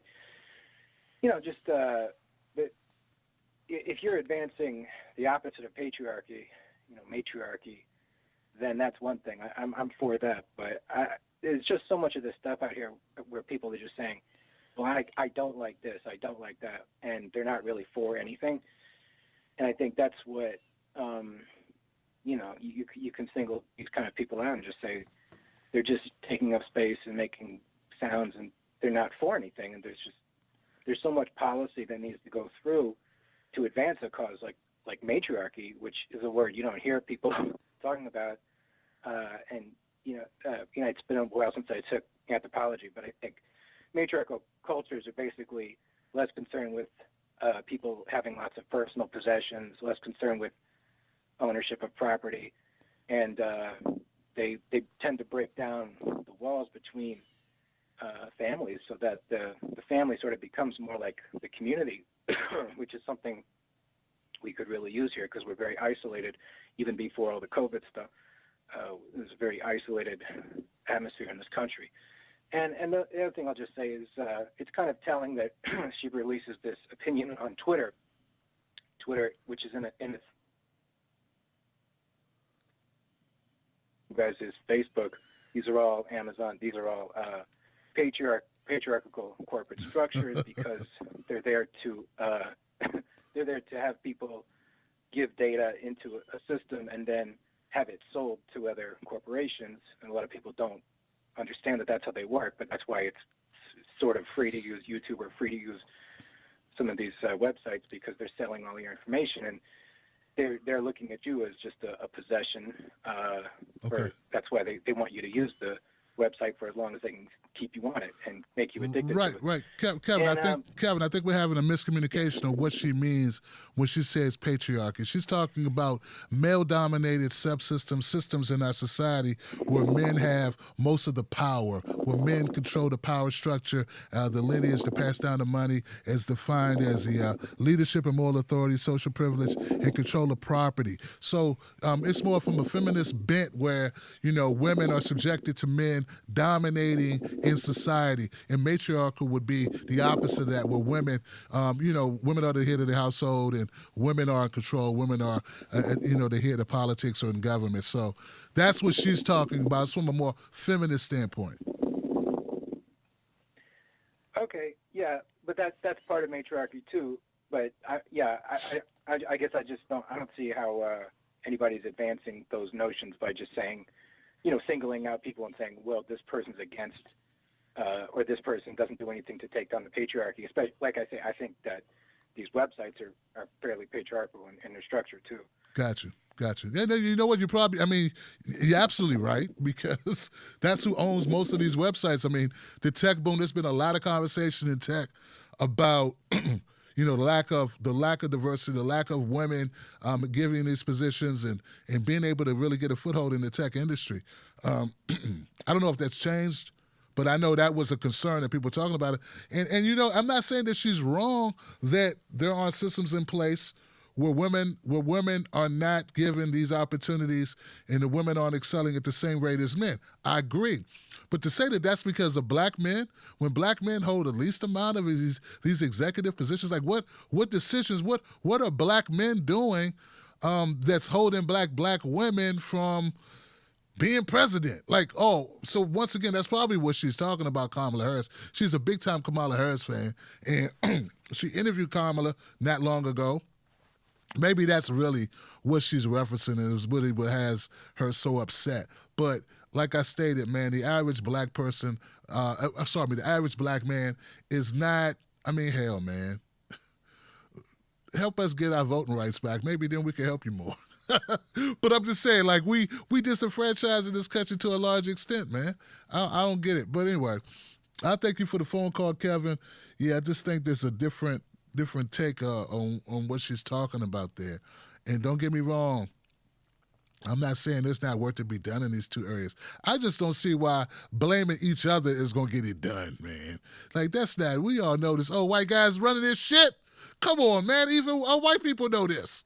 White people know this. Oh, white guys with a lot of money running it. Not the new young white people coming up and the new generation, Gen X and later. It ain't black men. Oh, all these black men are running, are making it so that, stopping women. What if we don't have the power to stop women? But please, you definitely can't use a attorney general that locked up black men that threw away the key as being your litmus test for how much we like black women. Come on, man. And don't throw at me in the statistic of horrible dudes. I know it's some bad guys who do some diabolical crap. I know. But that does not mean that it's majority, but it's not the majority of black men. So why make that comment? Anyway, I'm going to go on. And I do the same thing to brothers back in the day. I used to anyway. I used to talk about relationships and brothers be like, because they had they had a girlfriend who I don't know, who did whatever. And they like, black women are, like, hold on, man, that's her. That was, you mean that girl Susie? That was you and her. That way they ain't everybody. I'm going to go to the next call now. I tell you, man, 404, you're live. What's your name? What's your comment, 404? Oh, hey, Tim. This is Daniel from the ATL from Georgia. Daniel in the house. And, man, this is hey, what's going on, man? I'm good, family. What's up with you? That's good. Man, this is my first time calling in. I used to, I saw you first. I don't know if you remember this. It was like back in 2013, man. It was Smokey Dog. I don't know if you remember him. Hell yeah, I remember Smokey Dog. Man. Yeah, man. Right, man. Dude, it has been great. It has been great seeing you grow from that. Like, man, I remember when you had like 500 subs or something. That's what I got on. Right. But man, dude, Tim, I don't know what's going on. What is going on? Dude, man, we need to go to Scranton, dude. We need to go talk to some of the nursing homes up there because I think they have an escapee on their hands, man. What the hell did Joe Biden become anything? I mean, I remember him in the Obama administration. He didn't do really much of anything. I mean, he did that one debate with Palin, but that was really about it. I don't even remember him being around. And man, I don't know, dude. The Alzheimer's is like, it is advancing bad, dude. Like, it's getting worse and worse. So this is not going away. And I don't know if people remember, but I saw something. This was a way long time ago. This is when Andrew Breitbart was still around, and he was talking about how Joe Biden and that cabal, they were going after Clarence Thomas when he was appointed to the Supreme Court. He was a black dude. And they were asking him all these weird questions during during the process, like do you like to jerk off to porn or who's Long John Silver or something like that? It was weird shit. I don't know. I've never. God.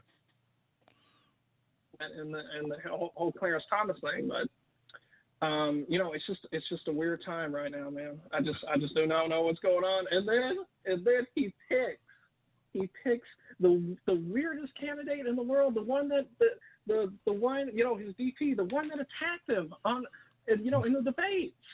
And this woman, she was, what is she? I mean, she screwed her way to the top. She had an affair with that Willie Brown dude or something. She was trying to come up. Man, dude, it is clown world, man. All right, Daniel, man, I'm going to leave you alone, man, but thank you for calling up, Daniel. I got to leave it there, man. All right, thank you. You got it, man. You got it. All Thank right, you for calling sir. up, It was man. good. It's good reminiscing, man. Good reminiscing, man. Why you have to bring up the Willie Brown, man? You know how many guys and did what they did. Look at Biden.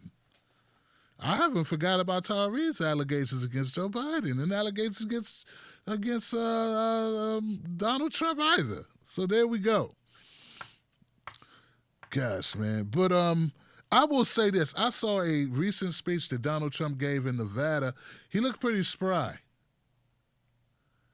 It is almost a day and night between him and Joe Biden. Now, I'm not saying that they say Donald Trump's on steroids, right?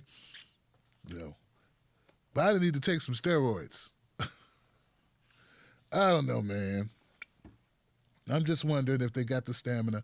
So, and I think he chose Kamala because Kamala has the ability to make people do what Jamel Hill's doing right now. Jamel Hill right now is riling up and throwing black people under the bus and beating black men about the head because there's not enough of them, and to her view, are supporting Kamala Harris or supporting Joe Biden in spite of or for the sake of Kamala Harris. I don't know, because Kamala Harris is a senator and she's secured her position. She's I mean, she didn't win her primary in her state, but that's because she's a woman, even though she won Attorney General. But yeah, now we're all don't love women. But you didn't say that when she became Attorney General. But now you don't. I don't get it. It is what it is, man. 504, you're live. TB Tuesdays, what's your name? What's your comment? Hello? Hey, how you doing? Oh, how you doing, man? This is Tyree Simon. I ain't called you like in 2 or 3 years. I'm an independent, and I voted for Trump, for geopolitical reasons and also political reasons. I think anybody that can probably pass single payer or legalization for marijuana is Trump because I know he's desperate, and I know that he's the one to do it.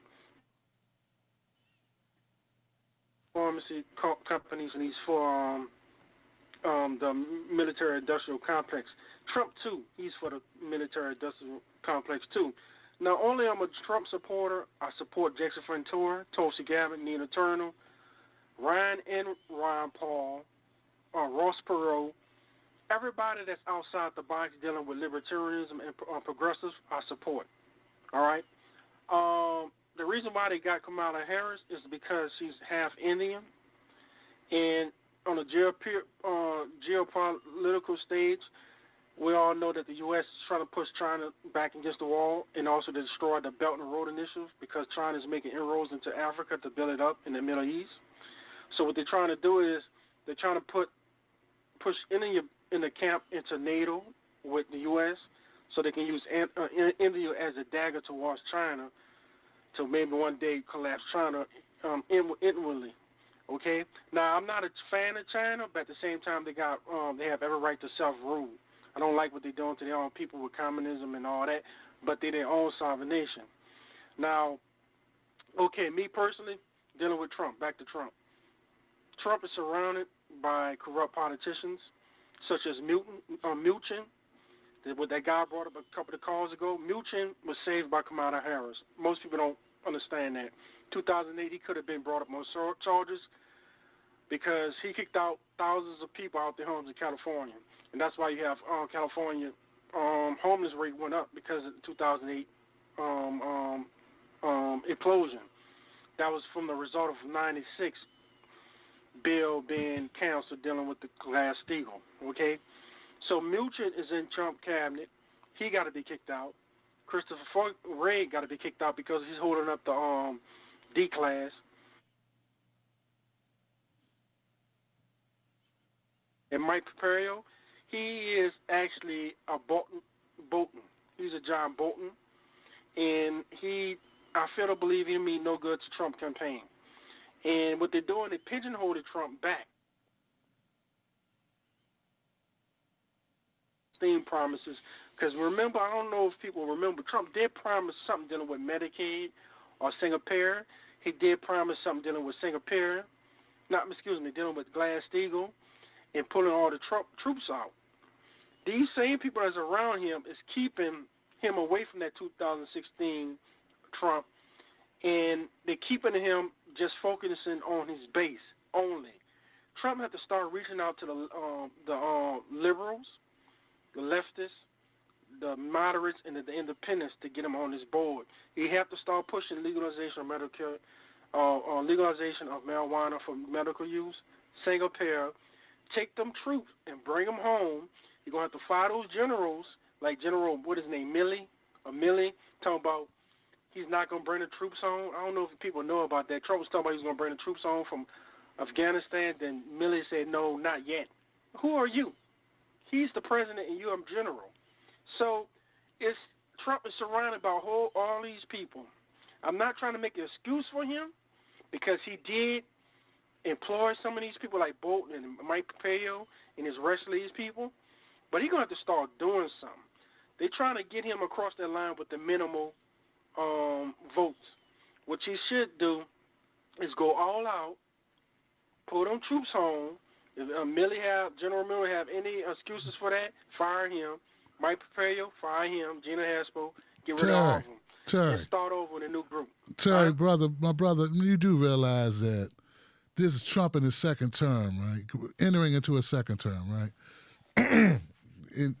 If he was going to legalize cannabis for recreational or for medicinal purposes, he would have already done it. I would supported that move if he did that. I would support that. But he didn't do that. Bringing the troops home, I'll support that as well. And don't you think, I think people are just hopeful. Wishful thinking with Donald Trump as far as some of these policies. Like, I don't think that he's a victim of his own cabinet. I think that he put those people in their place. And I think also a good cop, bad cop situation is going on with Donald Trump where he feigns that he wants to do something. We all know that Trump ain't getting forced to do anything. He's doing what he wants to do. Like, if somebody in his administration is taking a wrong tack, he get rid of him. He's fired a lot of people. I mean, he got no problem firing people. I mean, he was firing people before he even got in office. So I just think that, don't get me wrong. I see what your point is on some of these issues. And I did think in the beginning, if Trump wanted to, he could end he could end the Democratic Party just by actually passing executive orders that benefited black people. I mean, it would be a wrap. And this whole conversation about Ice Cube or 50 Cent or Kanye West wouldn't even be a conversation. Because he could have did it that if he wanted to, but it's obvious that he has a different agenda that does not include dismantling our two-party system. It does not include that. So, look, we have an open forum. Anybody can call up, and I appreciate your point. It's good to know you. You support Jesse Ventura, Bernie Sanders, Nina Turner. I mean, I can't take any issue with you on those things. I understand you're getting away from neoliberalism. I get it. But it's okay to admit that we don't really have a horse. It's okay to admit that neither one of these parties it's okay to admit both parties suck.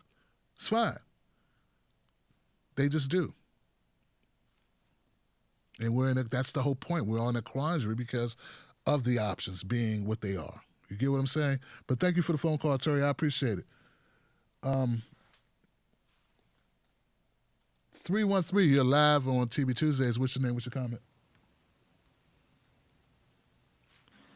Hello. Hey, 313, how you doing? Hey, Tim, love your show. This is Marlon here from Michigan. Marlon. I've been listening to you. Marlon, my brother, go ahead, man. Welcome to the show, Marlon. What's on your mind, my friend? So, two things is on my mind. Jill Biden. Not Joe Biden. Jill Biden. Jill Biden, okay. I remember a couple swallowing it. We just need to swallow Joe Biden. And I'm just confused because as a black person, it's like, how do we swallow a candidate who literally has put my generation in incarceration for years and years and years? A lot of my family members got drug offenses that have all been affected by Mr. Biden, So that's my confusion with this whole swallow it thing. And then I see Michelle Obama make a campaign ad about how our ancestors basically would be turning in their grave if we don't vote for Joe Biden, basically, in so many words. And I'm just like, the nerve of Michelle Obama to sit up here and try to use what our ancestors did and then try to use that as the reason why we should vote for Joe Biden. Like, you're going to waste our black capital on Joe Biden, of all people. Like, that's just freaking ridiculous to me. And then the second thing I wanted to talk about, just really brief, is just the whole Breonna Taylor case. So what is the purpose of grand juries?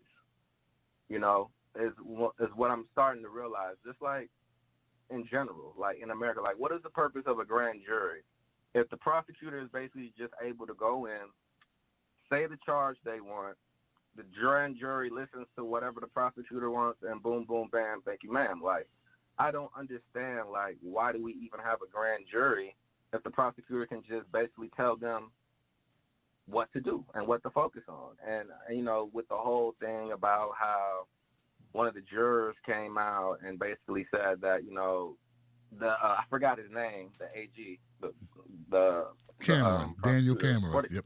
Mm-hmm. Daniel Cameron, yeah. He basically lied, you know what I'm saying, went on TV and was like, yeah, the grand jury, they presented the case, and yes, this is just how it is, and you know, these are just the facts. And then when you come to find out, like, no, literally you just showed charges for shooting a building, and the people that it was white people who were in that apartment. Didn't know that. No type of charges, no one-time charge, just the white people, for one. And then, like, number two, like, I just going back to this thing, like, it's just really hard for me just to get my head behind, like, what is the purpose of our political system? Even, like, the Supreme Court. Like, another person was making an argument for Trump where they were saying, like, well, you know they're going to pack the Supreme Court, so, you know, you want to vote for him. But I'm like, as a black person, like, just the whole idea of the Supreme Court is just so abstract to me, because it's just like, what has the Supreme Court done for black people recently, or pretty much, ever. You know what I'm saying? Mm-hmm. That's really going to affect us. Mm-hmm. You know, and that's just my comment for today. So I love your show. Thank you. Support everything you do, and keep on being you. You know it, Marlon, man. Thank you for the phone call, fam. I appreciate it, and you make up some good points. So let me try to answer your question about the jury first, right? So what does a grand jury do? Well, it's under the assumption that the grand jury will be presented with charges that they could actually file, right? So the failure here is not the grand jury, not in this particular case. The failure is Daniel Cameron, the Attorney General, with an ulterior motive to charge a bogus charge, to give them, that they can't just charge, they can't just look at the law and pick a charge that they think is applicable. The case is presented by the state, and the state gives them parameters in which to pick a charge that's applicable, or that, you know, in that situation. So their hands are tied. The way it's supposed to work, he's supposed to want to get an indictment. There's a saying. I had a great lawyer, a great attorney on the show. Excuse me, I had a great attorney on the show. Who does a lot of these cases. Gosh, it escapes me, brother. I apologize, man, for not remembering your name at the moment. And he said, man, a prosecutor can get an indictment on a ham sandwich if he wanted to.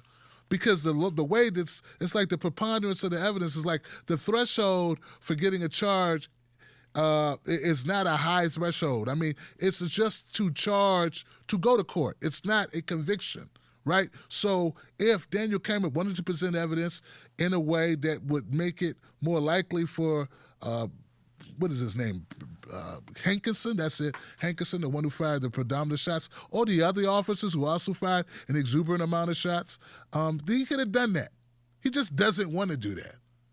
Okay, so that's the failure. That's the problem in this particular case. Also, I'm glad you brought up Breonna Taylor, because I meant to mention this.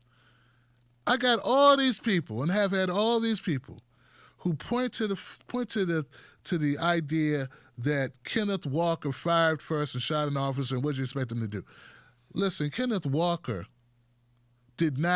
neither Kenneth Walker or Breonna Taylor knew that those were officers and that were trying to get in to make entry into their home.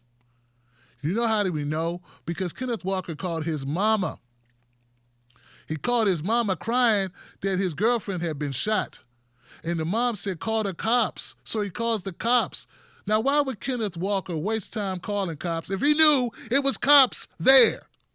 And Kenneth Walker, and I know you don't want to hear it, but Kenneth Walker said, hey, man, we had no drugs in that apartment. We didn't do anything illegal. We didn't have a warrant for our arrest. Why would we not answer the door if we knew it was cops? We were in a not great neighborhood. Somebody banging on the door early in the morning, not telling us who they are. They just kept banging. And then they made entry into the door. And I fired a shot to scare him off. And he figured that most people who get shot at when they're trying to break into someone's house, if they get shot at, they run. Not launch almost 30 bullets into the apartment, Swiss cheesing the apartment. But once again, we have those that defend the police at all turns. So you brought up another point that escapes me at the moment. I appreciate you, Marlon. Thanks for being a friend of the show. Thank you for calling up. I'm going to go to the next call. 574, it's come to my attention that you are back. And I did not mean to miss you, 574. I picked you up earlier. Let me try you again. Jim Black. Hey, what's up? Back. Hey. What's up, dog? How you doing? You hear me? I got you. Hey, I got two phones, so I got to figure out which one I'm on real quick. Is it 386 or 367? 367. All right, 1 second. Okay. Anyway, okay, so Tim, I first learned of you through Kyle Kolinsky, through Politicon, and I was so absolutely floored and impressed by you. And the second I heard words come out of your mouth, I was the Wolfpack, dog. I was 100% on you. You know what you mean to people like me and my family, okay?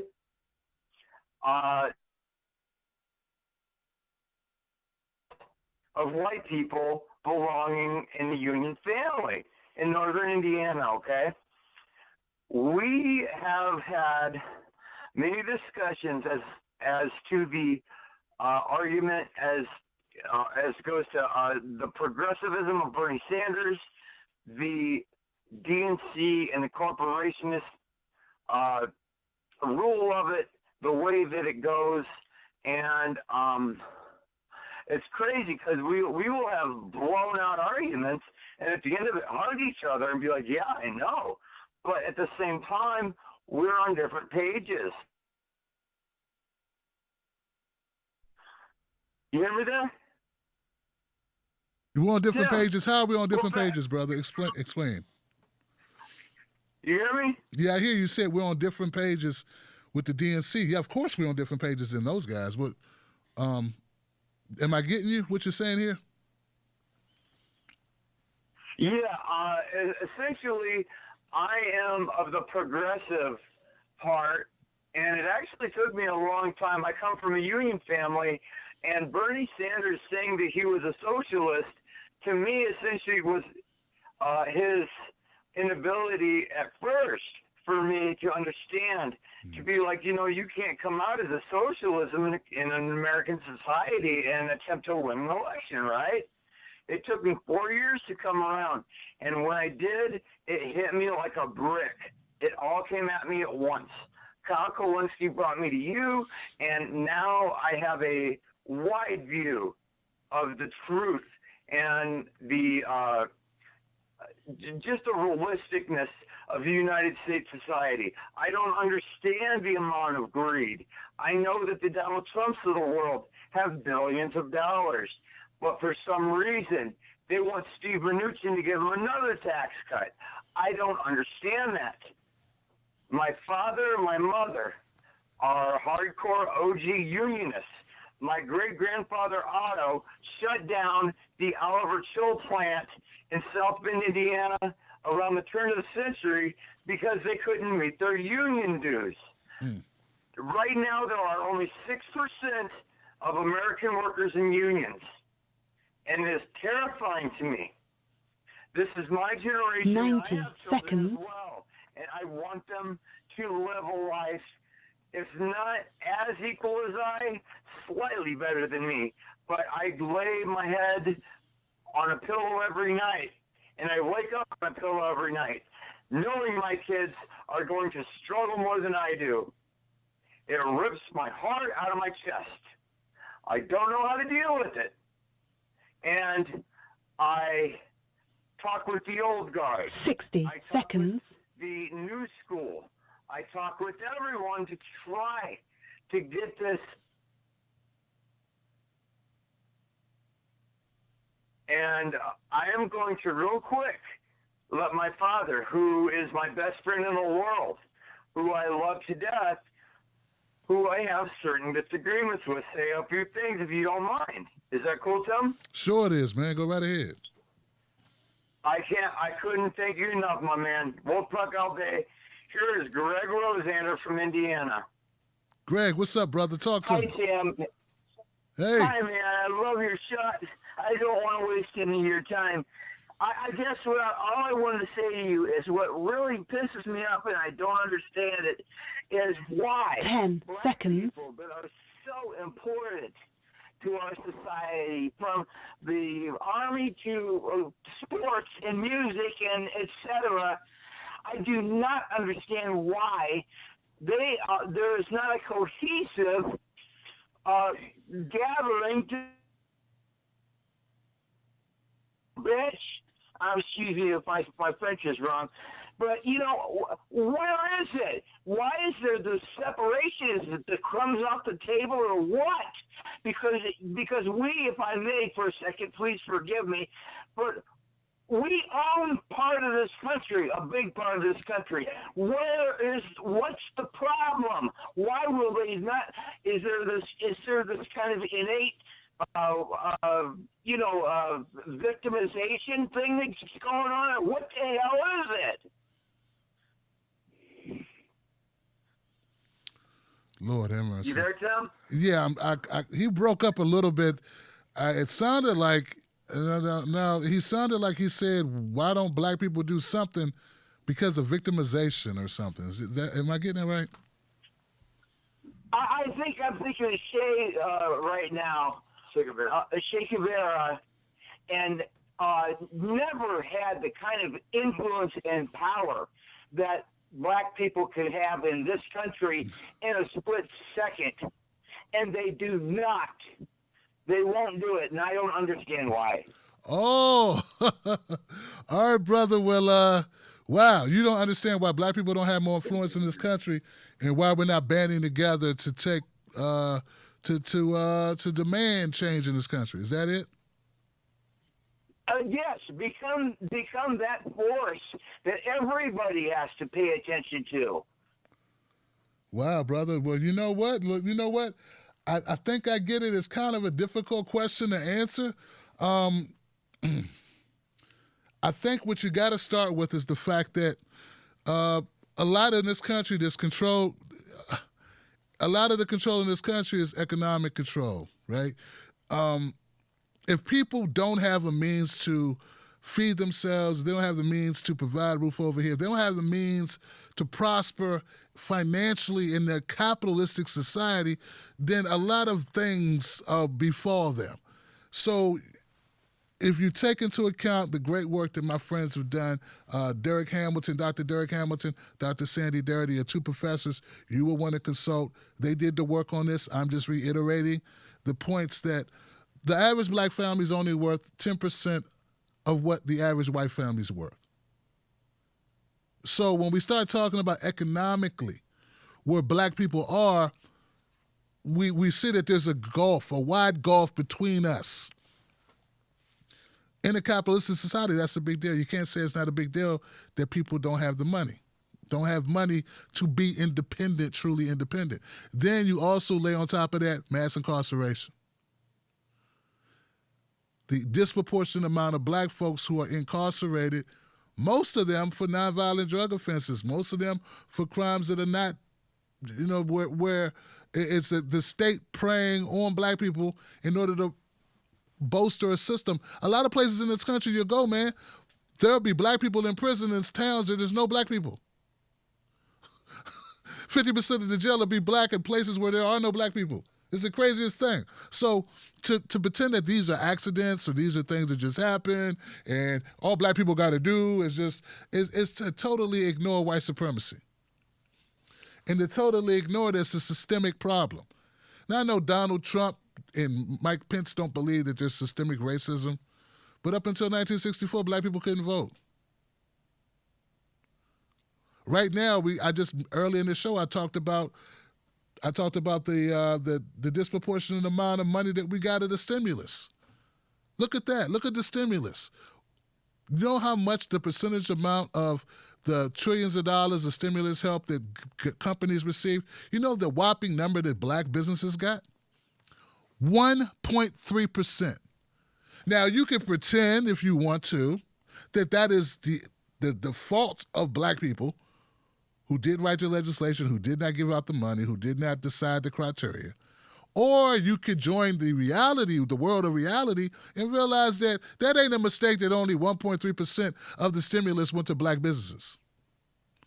40% of black businesses have gone away, many of them to never return. And only 1.3% of the stimulus pot for businesses was given to black businesses.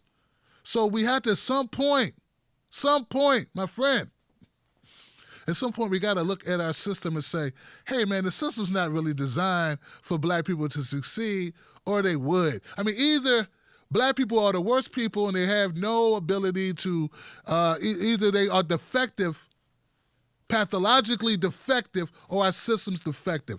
The problem is a lot of white folks, and I would hate to include you in this mix, a lot of white folks come to the conclusion very easily that it's black people that are defective, not a system that has showed us repeatedly over years, over time, or through laws that the system has intentionally not included us on purpose. So to get these things in your head, you have to be realistic.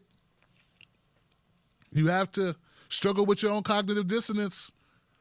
You have to deal with your whiteness and say, hey, man, hey, it's not my fault this system's this way, but this is the way this system is.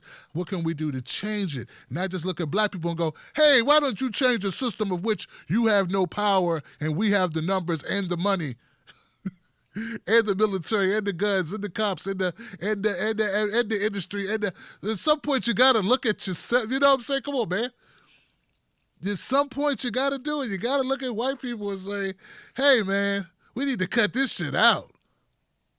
And stop looking at the victims of white supremacy, of a systemically racist society, and blame them and put the onus on them to overcome the system. No one looked at the Jews and said, well, those Jews just beat Hitler and the Nazis.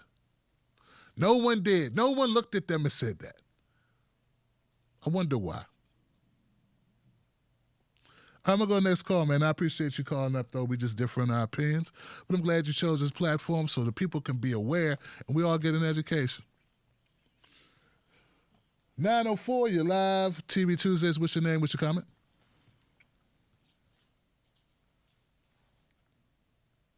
(904), you're live.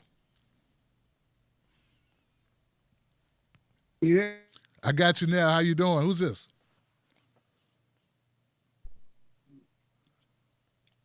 Hey, you hear me, Tim? I got you. Who's this? Oh, this is Ron G. from Jacksonville, Florida. Ron G. What's on your mind, Ron? I just want to let you know, man, I'm from Jacksonville, Florida, by way of NYC. I was born and raised Promenade Projects, Queens, New York, white boy with flavor. But one thing I want to say is that I hear, I hear a lot of different things and the people that I grew up with. And now I'm in Jacksonville, Florida for, almost 20 years now.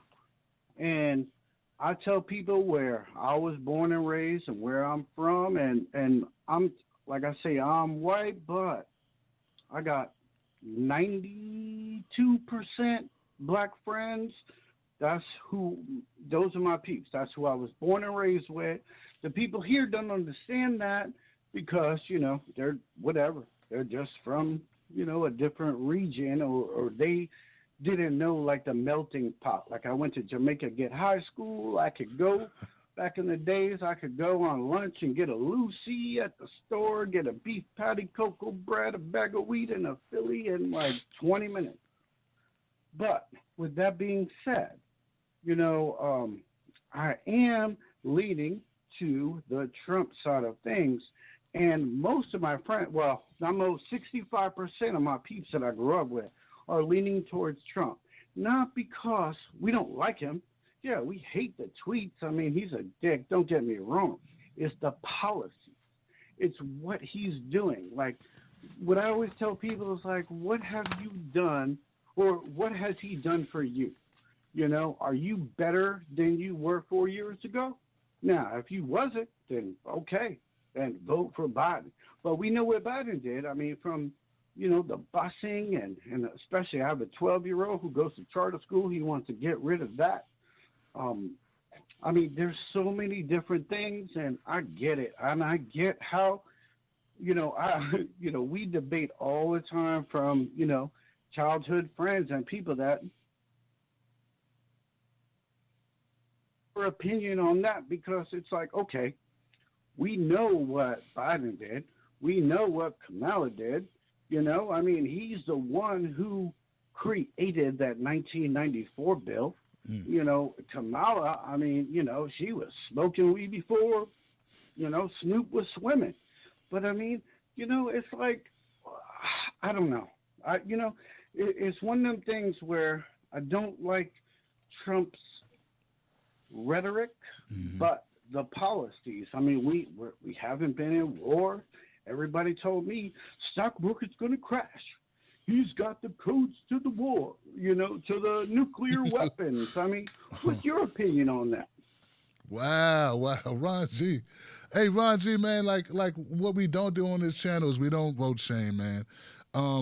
So if that's how you feel about Trump, fine, What could I say about Donald Trump? I mean, I have issues with some of the cuts, a lot of the cuts that he made. Like, dude, how do you inflate the military budget and then take money out of social safety nets? Like why our military already spends more money in our military before Trump. He set records in the amount of money he spent in his military. Okay? We were already spending more money in our military than the next 5 countries combined. Why would you need to cut Meals on Wheels that feed seniors? Why would you need to cut the ability for people to, along with Biden's guilty of a lot back when he was a senator as far as school. But there are budget cuts that Betsy DeVos made in education. There's budget cuts in HUD and housing. Why would you double and triple the amount of affordable housing in order just to prop up an already bloated military?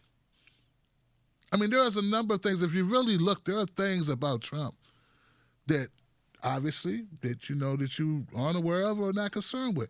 Those are problems for me. I don't like conservative judges who stick it to black people and lock us up for a long amount of time for a little bit of weed. But that's Donald Trump, and that's what he's been doing. He's been packing the courts with very young, very conservative judges who hand out time like you hand out gum. And then add on top of it, he's stirring up racial problems. Then add on the top of it, he's like throwing gasoline on the fire. These are problems. So we talk about, I get tired of hearing about the unemployment rate. These are not jobs. I get tired of hearing about the economy. Who has stock in Boeing? Not the average person. So a lot of what people tout about Trump really doesn't have anything to do about what he's done in their lives, right? But there's a lot of people who felt a pinch, who at the bottom of the social economic ladder, who felt Trump's presence and not in a good way. So, but at the end of the day, people got to make their own decisions. I don't focus that much on Trump because a lot of people who look like me already do in a very negative way. My focus mostly is criticism of the party of which people that look like me tend to vote 90+% for. So that's my party that I choose to focus most of my ire on. But don't get it twisted, man. I got some things about Trump that I could talk about, that I have talked about, that I just don't talk. Maybe I don't talk about them enough. So we're revisiting some of that tonight. Thank you, my brother, for calling up, Ron G, my cool brother. And it's just, I get that you relate to black people by weed and Lucy and 40 or whatever the hell, man. But we're much more than that. And I hope you realize the depth of the people that we are is beyond the pathology of trying to find escapism in a system that treated us as less than human. Like there's more to us than just dancing and and getting high. I hope you know that you can, the resiliency in our blood, the resiliency, the ability to make it through these hundreds of these centuries of oppression in this country, and then come out and still be a people holding their heads up. That's something to also find brotherhood in, not just cigarettes and weed and booze. But okay, brother, I'm gonna go to the next call, 954. And y'all, man, stop putting me on the soapbox tonight, man. I don't want to keep talking. 336. 336, you're live. TB Tuesdays. Hey, you're live, 336. Oh, what's up? Hey, what's up? Who's this? Hello? Hey, who's this? Oh, yeah, this Sandy from Greensboro, North Carolina. Hey, Sandy, what's on your mind? Yeah, I'm voting for Donald Trump. Yeah, because the Democrats, they ain't did nothing but use black folks for decades. We've been voting for them. They ain't done nothing for us. And I'm voting for Trump. And I think what influenced a lot of black people is the new black conservatives that's out right now on social media, like Candace Owens and Diamond and Silk, and I like Terrence and influence you to do what? Terrence and Diamond and Silk influence you to do something? Maybe pick up a dictionary. Hello? Yeah, influence you to do what? What Terrence influenced you to do? When I say influence me, I just well, not really influence, but when they talk, it's like, now when Candace Owens, like when she talk, it's like she like knocks some sense into you, like she make does. you really wake up to what's really going on with them and how they really use us. Like and I'm just, I don't think I'm voting for another Democrat ever again. Right. And it's like it's like they crazy that if they think they're gonna win after all the violence and riots and things, and they was like going bailing people out. Kamala Harris had something to do with going bailing some of them man, people you don't out. even It's know. like, All right, man. Oh my God, somebody help me. Look, I don't want to get on the soapbox. I'm gonna just let somebody call address the foolery. Lord have mercy. 702.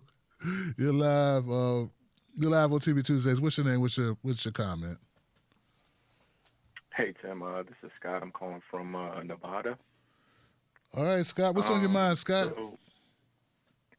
So, I mean, as far as this election goes, I mean, it feels like I'm watching like a mini series of Get Out, because I just keep hearing people regurgitating, white supremacist talking points. As far as I'm concerned, Biden and Trump are essentially the same thing. Yeah. I would even make the argument that Biden is worse because he has a long history in politics. Like when people complain about Trump, they're mainly talking about things that he said or did when he was a private citizen. So they would complain about the housing discrimination, and I would always say, why would you want to live or rent from a racist? Oh man, you know what I'm saying? Man. It's like, that's horrible, brother. I don't understand. That's horrible. You want to understand it? You want to understand it, or are you saying you don't understand? Did you want to understand? Understand what?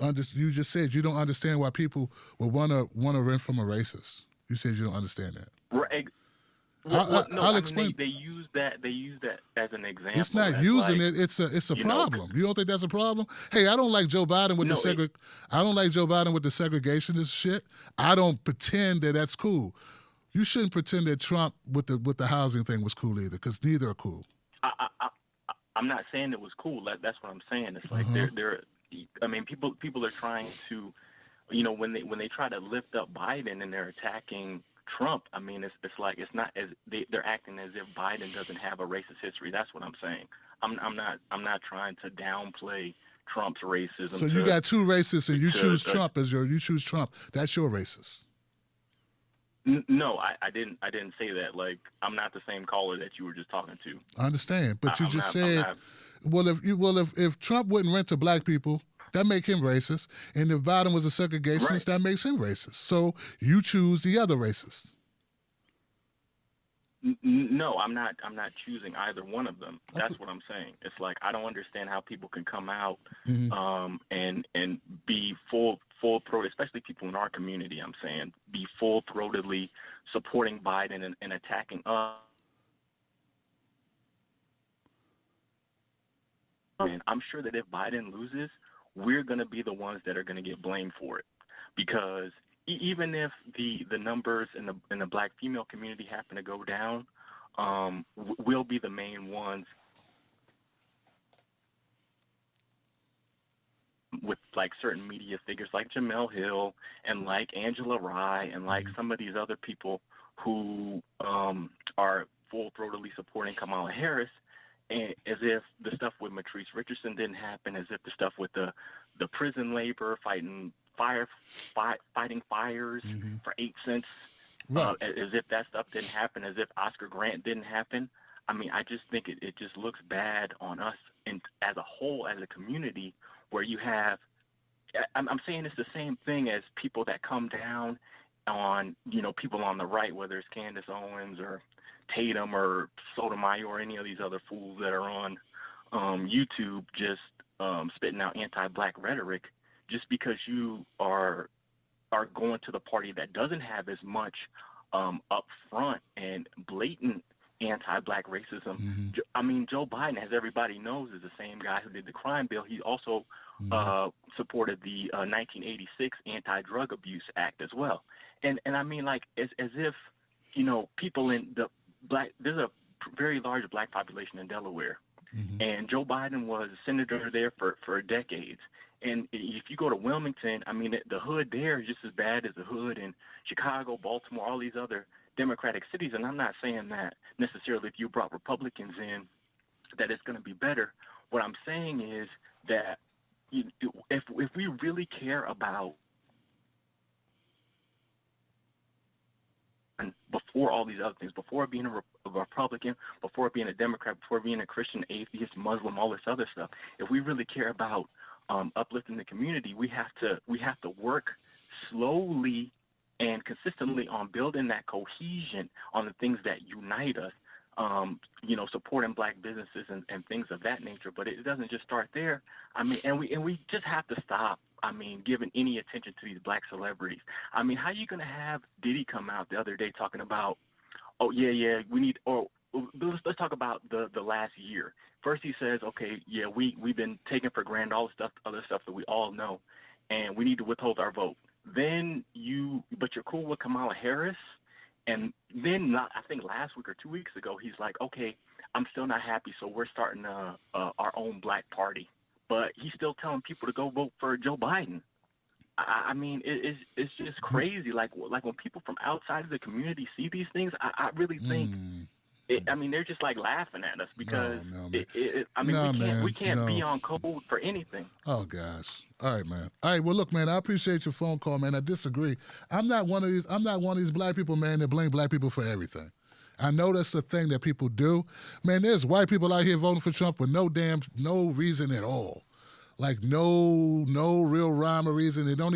He's not even running on anything that even impacts their lives to the slightest bit that will better their lives. He's talking about Wall Street where they have no stocks. There are white people with no stocks who are unemployed, whose businesses are shut down, or who can't get a job because of COVID-19, or who lost a family member, or worse, and they voting for Trump anyway. I mean, I just don't like the way that some people find it convenient. And like I said, there's a segment of black people, man, that just lay everything on black people, man. We know it's the media. It's the media that focuses on these surface issues with Donald Trump and make them the highlight of Donald Trump. And if you keep hearing that and you keep seeing that, and if everyone doesn't watch independent media, man. Everyone doesn't watch a media source or consume media that gives them a clear view. So that's, to me, is always the problem. Education is always the problem. And I know we like to say people need to seek out information and become more educated. They do. They just go into the wrong sources. You know what I'm saying? So I don't just look at, I don't think white people look at white people and go, this is the problem. White people, they don't do that. But it's like we got this knee-jerk thing where black people, because you are aware, you look at other black people and make and blame. That's what I'm getting from it. And I don't think that's accurate. I mean, black people didn't choose Trump. And Trump's horrible. And in this situation, I don't think there's really a way that you can make that reality not be the fault of the white electorate, largely white men and white women. And definitely Biden's horrific. So what are we going to do? I think we need to educate. We need to continue to have media that gives people a full analysis of these issues. I mean, I think that's really what it is, man. That's why I do what I do, man, because I really believe that that's what changes. Is that information. Like, if a person doesn't know what you know, how can they come to the same conclusion that you do when they're watching Joy Reid or Rachel Maddow, or, you know what I'm saying? Like, I know you understand what I'm getting at. So I'm not saying I disagree with you. I just think that the blame that you're putting, I think it's really the way we got to go on the offense on all this shit, man, is we have to find a way to make people be aware, to know what we know. And until then, I can't hold them accountable for what they don't know. And I can't just say, because there's a lot of money behind making people be misinformed. There's a lot of money being pumped into the misinformation of voters. So you can't just discard that and disregard that and say, why aren't these voters being more intelligent? Which to me is a throwback to a self-defeating mentality that looks down on black people, that I won't partake in, because I know it ain't just black people that are being misinformed. Hispanics are being misinformed, or white people being misinformed. They're all being misinformed and voting against their own best interests, believing in this system, believing in these commentators, these news entities, these news sites. They believe we're all being lied to. That's it. That's why. And it's not a lack of anything. And no, white people ain't sitting around looking at black people. Well, of course, there's always going to be some white people that look at black people and say, what's wrong with these black people? What is wrong with them? Yeah, well, you could definitely look at some white people and do the same thing. I mean, come on, Johnson. So I don't buy into that narrative either, man. But I get your point. I know it's frustrating. I know you wish people knew more. That's what we're trying to do here. We're trying to make people know more. But please stop dumping on black people like they're the only people that are misinformed. Do you think the average Hispanic people that are coming to this country learning this language are misinformed? Yes! You think they're listening to other people in the barbershop or wherever they, bodega or the dollar store, wherever they go for information about what's good and what's bad or who's what or what? Yes! Yes, that's what most people do. It's unfortunate that most people aren't educated and knowledgeable to policy differences and really what's going on. But you don't realize that there's a multi-billion dollar machines running that pump in misinformation on a daily basis that make people focus more on the gruesome murder of George Floyd and less on the fact that Biden's record, for instance, or Kamala's record. Yes. and this is horrible. And I'm not saying George Floyd shouldn't be paid attention to. But if you don't think that that's not intentional and there isn't a system behind that gives us that result, that is because of people lack something that makes them, not have that information, I think it's the other way, brother. I think that shit's intentional and on purpose. And it ain't just happening to one group of people, it's happening to all of us. in different ways. A Fox viewer is a misinformed viewer, brother. They are misinformed in ways as well. And they believe things that they should not believe that did to their own detriment. The same way at MSNBC, faithful is misinformed. So I'm going to go to the next call, man. I appreciate you. No, I'm not trying to take anything out on you. I just didn't understand your call originally, but I get it. All right. God, I got to do a lot of talking. 816. I need to get off my soapbox, man. It's 816. You're live. 816. Tim Black. This Hey, is 816. This is Katrina. I'm sorry, who's this? My name is Katrinka. I'm in Kansas City. All right, Katrinka. What's on your mind tonight? Thank you for calling. I'll try to give you a little break from talking and be quick, but I want to tell you a sentimental story. So I'm a single mom. I have 3 kids, 3 daughters, actually. And in 2015, my house burned down. And I was living in a hotel with my children. And I just needed some noise in my headphones that was not my children or their noise so bad in that little hotel. And YouTube, back before it was so corporate, suggested to me that I have my coffee with you. And I've been religiously watching it. And I can tell, you've had a significant impact on all of us because now I don't know the setup. I don't know the first thing that was said between my 2 daughters. But I heard one of them respond, "Don't be such a Karen." The other one said, "Don't call me Karen." The third one says, "Who's Karen?" The first one says, "You've never met her, Johnson." And I lost my freaking mind.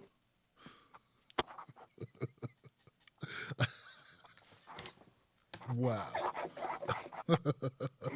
So they're witty, they're hilarious, and I just want you to know that, I don't know, just that you're kick-ass. And I waited for a while, and I have an extra comment now because I was on hold a while, and I just got to say, the dude who is giving percentages of the number of black friends he has, that is a fake call. If I ever heard it in my whole life, I don't believe you. You can come to Kansas City and find me. I'm publicly listed. You can look me up. I'm the only Katrinka. I don't believe you. That's all I have to say about that. Katrina from Kansas City, thank you for calling up and giving my throat a break, and also Have a good night. Also dropping that, and I appreciate you. The sentimental memory, that's great, man. And tell your daughters I said hello, what's up, and send an email to clientcare@timblacktv.com. Let's get some T-shirts out to the girls. That's clientcare@timblacktv.com. All right. And please do it, because the last person that said do it didn't do it. So please send the email. It's okay. It ain't gonna make or break us. This is a couple of bucks. So let us get some shirts out to the girls, okay? 931. I appreciate you, 931. You're live. What's your name? What's your comment? Hey man, it's funny. Everybody from Missouri is calling tonight. I live in St. Louis. So yeah, I'm the second dude from St. Louis, and she's from Kansas City. It's really been very interesting because every time I was on hold, I was like, okay, I'm going to talk about this. And someone would say something, I said, damn, I'll talk about that. And blah, blah, blah, blah, blah. So I'm just going to have to tell you what happened to myself and my family this weekend, Tim. So we went to the neighbor's house around the corner. They're a white family, and we ain't seen them in a couple months. We've seen them, but, social distancing. And as we stayed for about 3 or 4 hours, we talked about politics. And he's a retired police officer. And we talk about everything. And on the way home, my son, he's 15, and, their son's the same age. He had a big smile on his face. He was talking to his mom, and I'm like, what are y'all talking about? And apparently this little boy and my son, they had a disagreement over George Floyd and Black Lives Matter because his grandfather was a retired police officer. And I'm like, well, how come you well, I didn't know about it. And I was really frustrated. But this is how severe this shit has gotten with Trump in office. I honestly feel that since he's been in office, he's set us back an entire generation of kids like around teenage years that just wanted to see it like, I'm white, it's not my fault, but, don't point your finger at me type shit. You know what I'm saying? And it's terrifying. Wow. Tim? Yeah. Wow. So the one son, the Really neighbors. cool. We Yeah. talk about Vietnam, Iraq, Afghanistan, and it's even nothing like that, but how that little boy felt is what's crazy to me, that he obviously got offended. And I know his parents, they're biracial. Well, her new husband is not white, he's Indian. So these kids, this family's not racist, bigotry, or whatsoever. But that little boy was about, y'all were talking bad about my granddad. That's how he took it. And it's just how so many other people are going to take what they may seem as criticism, but really it's not, because the real narrative, just like you told the other gentleman who's bitching because he's in the union and he's blaming, I guess, black people not voting to be in union. It's more to the story, and they have to address that issue with themselves. Just like black people got to address the issue here. I live in St. Louis of shootings, black on black crime. It's a hard thing to look in the mirror and say, hey, maybe I'm the problem. Not say per se you're the problem, because this is all like, well, you look like this, you look like that, you're poor or whatever, right? Or you're a Catholic priest, doesn't mean you molest children. But it's just that we all got to look in the mirror and call each other out and be honest with it. And I am voting for Biden. And there you go, Tim. Thank you, sir. Hey, thank you for the phone call, man. I appreciate it. What can I? Wow, I don't even know how to respond other than to say I hate that term, black on black crime, man. No one ever talks about Latino on Latino crime, Hispanic on Hispanic crime, or Asian on Asian crime, or white on white crime. Just black on black crime. Anywhere you go in the world where there is a lack of resources, those people pillage off of one another in close proximity. I mean, it's just very simplistic. I know D.L. Hughley. I don't think that he's I don't agree with D.L. Hughley on a lot, but I do agree with him on that point. People rob what's near them. People shoot what's near them. That's what happens. And with our history as well, I just think we need to be careful throwing around that term. And just because you point out one issue doesn't mean you got to go tit for tat. I mean, sometimes there is no tit for tat. I mean, I've never met anyone who had a great job, opportunity, promising future, throw it all away to do anything stupid. That's just me. I'm not saying it doesn't happen. When people don't have jobs, when people don't have opportunity, when people think they have no future, people do things they wouldn't normally do. So, and that's regardless to color. That's regardless to religion, race, ethnicity.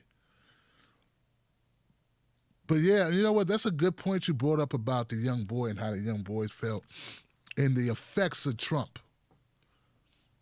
The effects of Trump. Thank you for bringing that up. 361. I saw you. There you go. 361, you're live. What's your name? Hello? What's your comment? How you doing? I'm doing fine, Tim. I'm Jay from South Texas.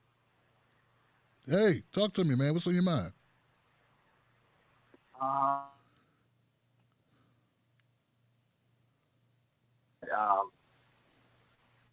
God. You know how you were saying that. You're right. People are not educated. Because let me just. I come from a conservative family in South Texas, little small community. People say that Trump is the first thing ever, like an anomaly. He's really not an anomaly. You look at it, we had this thing. First, I want to ask you, what do you think about FDR? brother, please make your point, man. Please, because I Oh, can't well, talk, brother. Go ahead. well, What's I your want point, to brother? say, I want to tell you, like, we've had this before, and there was a caller said that he was waiting, that we should all get waiting to get organized and everything. While you're waiting to get organized, they're going to privatize everything, and then you ain't going to have any money to buy everything, because that's what happened when FDR was running. Herbert Hoover is a Trump. Herbert Hoover was the first politician, and during that time is when everything was going down. We were this close from being privatized completely. That's why Trump is spending so much on the military. It's not really to go to the military. Go to the private contractors that make up the military. That's why he's talking about, even though he gets the health care that he got, at Walter Reed, and then turns around, like, the straight face, and says, you can't have it. This is, it's interesting because, like, everybody's worried about race and everything, and it's like, we're the most mixed country in the world. I have 2 mixed kids. And, if you really want to, like, ask yourself, why does this power structure stay in power? Well, you got to ask yourself, just like you were saying, it is finances that get you liberty, that get you happiness, that get you freedom. And if you don't have the ability to get finances, then you're not going to have the freedom. And it's, they go to Joe Biden's, like, they get mad at Joe Biden. They're trying to put, so you got to understand that you're voting for a Herbert Hoover or an FDR. I'm not trying to equate the two or anything, but what I'm saying is if Trump wins, he will privatize everything. You will lose. Remember he was talking about food boxes in the beginning of his term? Remember that thing? Yeah, I remember He's gonna that. replace Yeah, food I stamps do with remember food that. boxes? Yeah. You think that's a joke? You think all that stuff is a joke? People think that these things that we have here are stuff that have always been. And then to get mad at Joe Biden and then Kamala, in 1970 and 80, I was born in the late 80s. I mean, at least he brought up something. Did you hear what the other side was going to bring up? The other side, you got to understand, dude. It's like, all right, brother. This is big. Everything's privatized. This is what I got to tell you. Everything's fake out there. All right, Jace. Thank you. I gotta keep it moving, Jace. I get your point, brother. Everything's privatized. I appreciate it. We gotta get everybody in before the phone lines cut off. 808-9808. You're live. What's your name? What's your comment? Oh, hey, Tim. It's Janine, and I'm out in Hawaii. Hey. I'm never called you before. I've been listening to you about a year or so. And let me tell you a little bit about myself before I tell you what's happening. I'm a radical progressive, have been my whole life. I was a delegate for Jesse Jackson in 1988. And, Bernie supporter, Dem exit, 2016, all that stuff. I'm tired of it over at Barack Obama. Pissed me the hell off, though I was one of his first supporters. All that. I have resigned from the Democratic Party. And here I sit out in the middle of nowhere in Hawaii in a solid blue state, and I am actually considering having to vote for Joe Biden. Okay. Now, the reason for this, and I never even, it has a lot to do with being back in touch with my white racist family again after not talking to them for many, many years. And hearing how racist, how out of their minds, and how idiotic all these people that watch Fox News are. And I've been seeing some clips of some of their freaking videos, and these people have lost their freaking minds. And they are truly ready, willing, and able for civil war. For these people, they can't freaking wait. And Donald Trump has given them every fucking clue that it's about to happen. They are standing by, sir, as they say. So, I mean, the stepmother talked to me. She's more racist than she's ever been because she's been watching Fox News. These people are out of their minds. So I've been really contemplating the possibility that there really is going to be a freaking civil war. These people have been waiting. They've been buying guns and ammo for years. They've been waiting. They stored it all up when Obama was going to put them into concentration camps and turn all the train stations into FEMA and the black plastic coffins. They've been waiting for this stuff. Obama disappointed them because they couldn't have the freaking civil war with Obama. So they are ready and willing to go. And I've been listening to them. I've been seeing them on what they're saying. These Q people, they are completely the most brainwashed people. It's the biggest cult I've ever observed in my whole life. It's beyond Jim Jones, Waco, Scientology. These people are full on. They have the same look in their eye. They've lost their minds, and they're stupid, and they're racist, and they're selfish. So I'm realizing that, you know, and when you watch all the stuff that Trump has been saying and been doing, and the way it's all lies that he says about us, and Antifa, everything's Antifa. He won't talk about any of his white supremacist people. And the way they treated this guy, Kyle, whatever his name was, the freaking little white murder boy in Kenosha. Mm-hmm. And then the really scary part is what they did to this guy from the Portland incident and what they did to him in Tacoma. And that has not been covered on the mainstream freaking media at all. Not been covered in any way. Amy Goodman has talked about it, and people are not talking about this. That they just came up to this guy's apartment. He walked out with a phone in one hand and like 30 freaking rounds. That was it.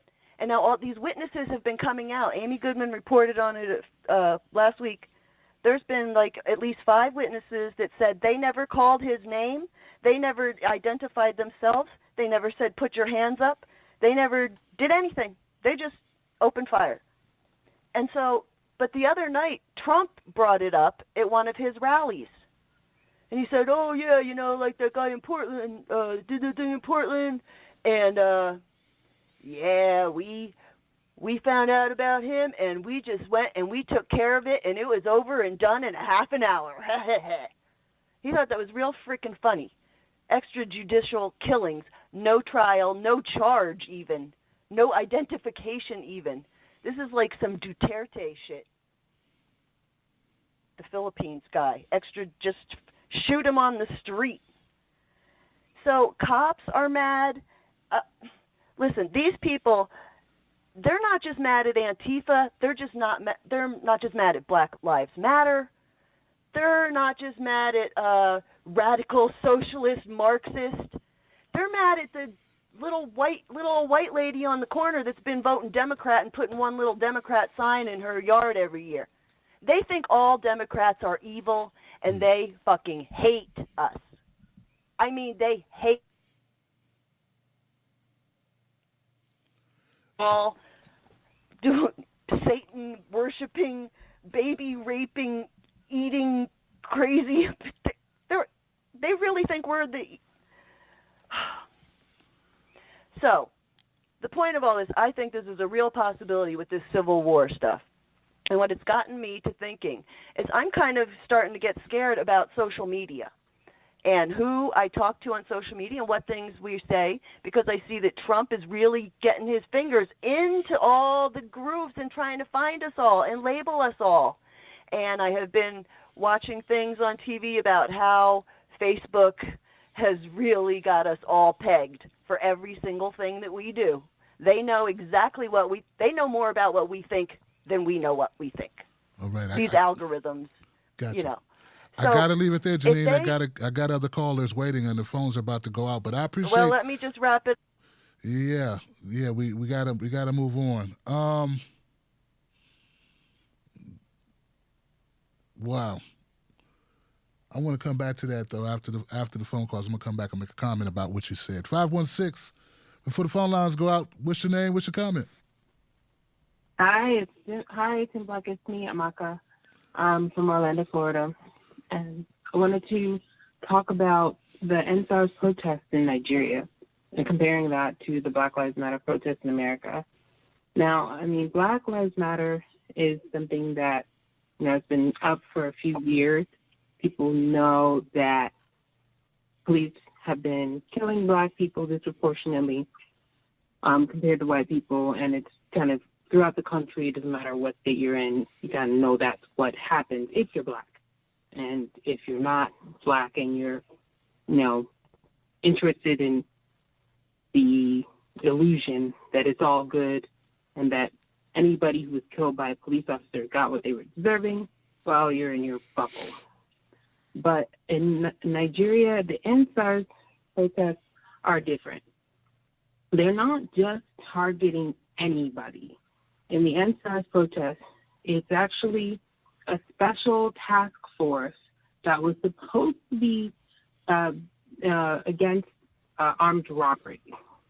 So there's a security task force against armed robbery, supposedly, and they were militarized police units given tear gas, water cannons, rubber bullets, regular bullets, and people in Nigeria were not armed like that. They don't have guns readily available. People don't buy stuff like that. So the police are the only people with the guns. Okay. If you're a civilian, you're not out there able to defend yourself. No one's shooting back. And it's disproportionately the youth. When I say the youth, I'm talking about anyone under 40. Okay. Disproportionately young people. And yes, this is, I know you said earlier you don't like the terminology Black on Black crime. Yes, this is definitely intra-ethnic crime. Most of the people who are being brutalized are in the South. They're Christian, as opposed to those in the North that are Muslim. They're not going after the Boko Haram people who kidnap the Chibok girls. Okay, got 30 seconds. The SARS didn't go after them. I'm just saying, it seems like it's a little bit one-sided, and people in the rest of the world don't know that. There's a reason why it's only some people being killed and brutalized, and others are just really not. So a lot of people just kind of see it as, it's a youth uprising. It's also disproportionately, young Christians that are really getting the brunt of the police brutality. Okay, I got to leave it there, sister. We got a couple more calls to get in. 214, you're live on TB Tuesdays. What's your name? What's your comment? Hey, this is Trill South, your buddy in Texas. And I'll be brief so you can get through people. I mean, there's been some really interesting calls on here. And there's been some interesting stuff. So I see it's only fitting that just before I call, somebody wants to talk about the Civil War, as I've mentioned that many times. I don't want it to happen. I just see it happening.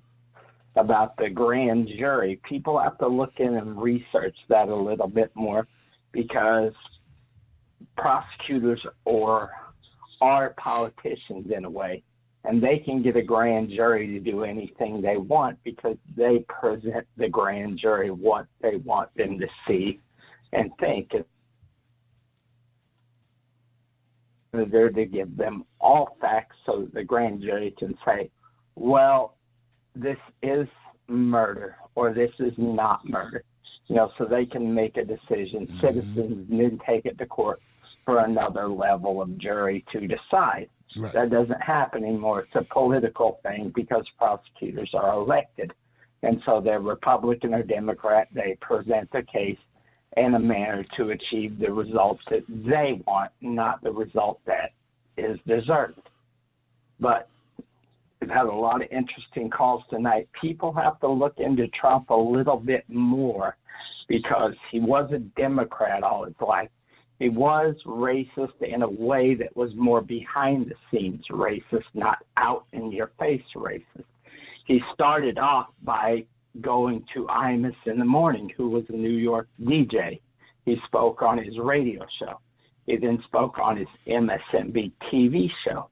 And he moved to Fox and Friends when Imus was pulled off of NBC to do some low-level channel radio show still. So he went where the coverage was.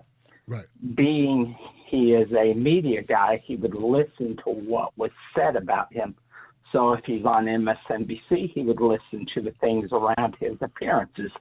When he was on Fox, he would listen to the things around his experience. 30 seconds, Trill. He expanded what he was saying and would say things that were political that fit Fox because it would get him additional time on the air to promote his TV show. Okay. Thank you, Trill. I appreciate it. Got to move on to the next call. More time on the air then. That's a lot of what happened. People can look into it. I won't occupy a lot of your time. It's always a great show. Always. Thank you, Trill. I appreciate it. 231, you're live. What's your name? What's your comment? Good evening, Tim. It's Abigail's dad tonight there. We've just been listening to the show 8 callers ago there, maybe 9. Brother, you need to turn off the Fox News. I'm just going to throw that out there. We heard you. You're watching way too much Fox News. If black people could run this country, real black people, it would be a different country. Things would look different. Policies would be different. That's about all I got. I'd get into the Trump thing, but I think we beat that horse to death tonight. Thank you, And I Abigail's think dad. Thank you, Abigail's dad. Hey, Abby, how you doing? Last call, 808. You're live. What's your name? What's your comment? Hey, Tim Black. I just wanted to say real quick. I've been listening to you for a while. There's a lot of things going on in these are difficult times, man. I spent a long time. I retired from the military not too long ago. There's a lot of things I don't understand. It's a whole different universe, and so a lot of these things I'm coming into blankly in trying to understand. To be perfectly honest with you. And I so appreciate what you do, and I appreciate the perspective that you have. And it means a great deal to me. I've been lucky in my military career. I got a lot of education. When I got out, I got a good education when I got out.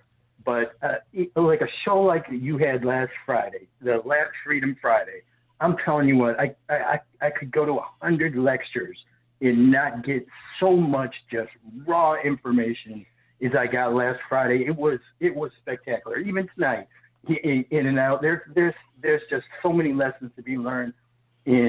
I'll tell you, this is what I've learned so far, and I still have a lot to learn. But I can start to understand the plight of the black man in America. I can start to. I'm on the tip of the iceberg, and that's the simple part.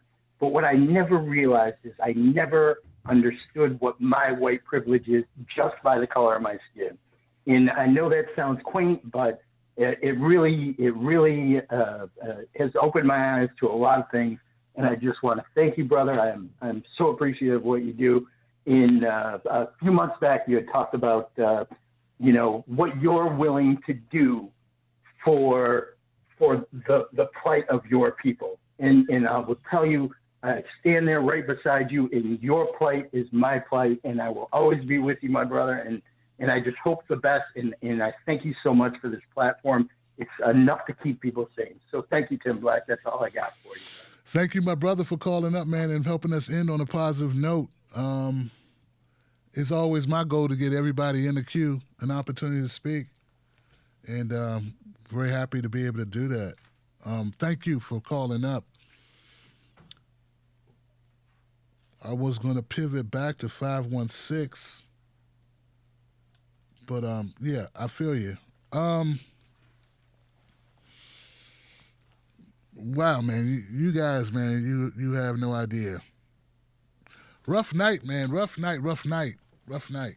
I don't know, man. I don't like feeling like I gotta respond to, but here's the deal, man. There are people who believe that Donald Trump is a good thing, and I don't. I just don't. I just think that the facts bear out a different story. And I think the same holds true with Joe Biden. I think the facts bear out a different story about him being the savior as well. And I think until we come to that conclusion, I mean, we got work to do. And that just, those are remnants of people watching whatever news source that they're watching and not getting the other side of the story. And so we're all guilty of it. So when my folks hear, when you hear Trump supporters call up and they tout things about Trump but leave out the cuts in social programs, leave out the bloated military budget, as someone pointed out, not to aid veterans, but to put money in the pockets of the bomb makers, the manufacturers, the warlords, the war manufacturers, proliferators of nuclear weapons, these folks, the aircraft carriers, the Boeings, the Lockheed Martins, the Northrop Grummans. Like, that's what the money's for. It's not, but they don't get that part. So they're not getting that. And the same thing holds true with the Joe Biden, the people that support Joe Biden who don't see Joe Biden for what he has been, and they make discounts for his record, and they might not even know his record. I mean, goodness gracious, man. How do you make excuses for a guy trying to cut Social Security? He said 5 times or something. How do you make excuses for that guy? It's kind of hard to make excuses, I would think. But they do it. So anyway, lots of fun. Lots of fun, Johnson. Lots of fun. All right, guys, I'm going to go to the comment section now. Goodness gracious. Wow. There you go. I'm going to go to the comment section now and try to... And look, here's the thing, man. We could always disagree or choose to disagree or have to live with disagreeing. That's cool too, man. Goodness gracious, how long was this show tonight? I feel like I need hazard pay. We're carrying signs now. Thank you, Tony D. Thank you. Francis became a member tonight. We got who's this? Francis. This thing's scrolling on me. Francis Marcus, thank you. Robin Bennett's in the house. Sheldon's in the house. Roger, small world. Before Uber, I drove a cab in Long Island. France was a regular customer of mine. Tim, haven't seen him in 5 years. He's still rocking the afro. It was lower. It's lower, like he's trying to fight that hairline. But that's my guy, man. Cassius is hilarious, bro. That's crazy that you know him. You know what I'm talking about. That's what's up. Roger, as Whitmer is using latest incidents to her advantage and improve her profile, you must remind her to fix Flint first. Right. She let down a lot of people in Flint, my understanding is. We had some callers call in from Michigan who point that out. I appreciate you. Roger, a lot of hip-hop Gen Xers calling tonight. Yes, sir. Crystal Hunt. We got another member. Crystal Hunt became a member. Welcome to the Wolfpack, Johnson. Am I really loud? I feel like I'm really loud, man. All right.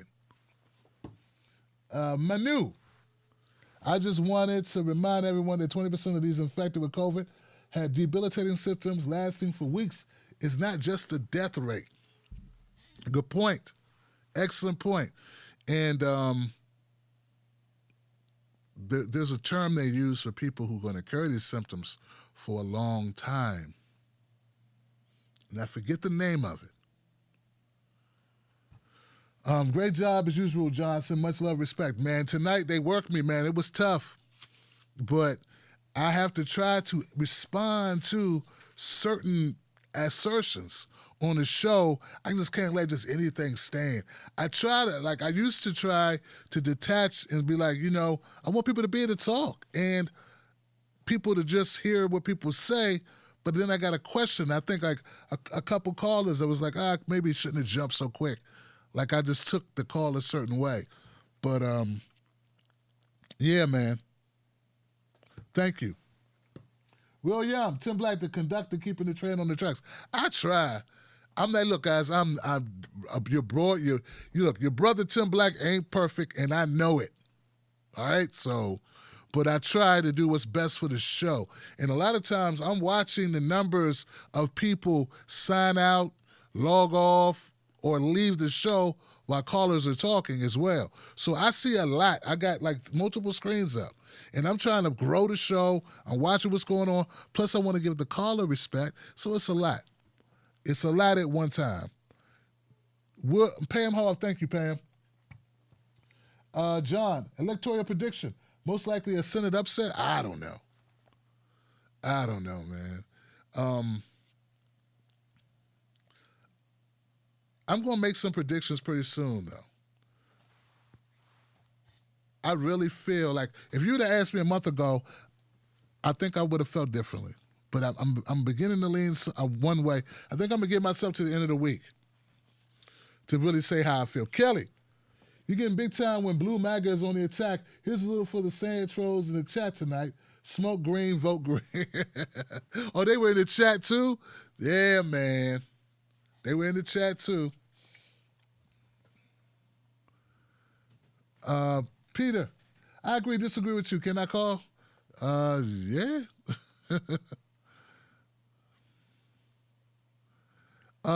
Trump's racist rhetoric is spilling out into the streets. It's not only his policies hurting the country. I'm expecting 2 times as much racism.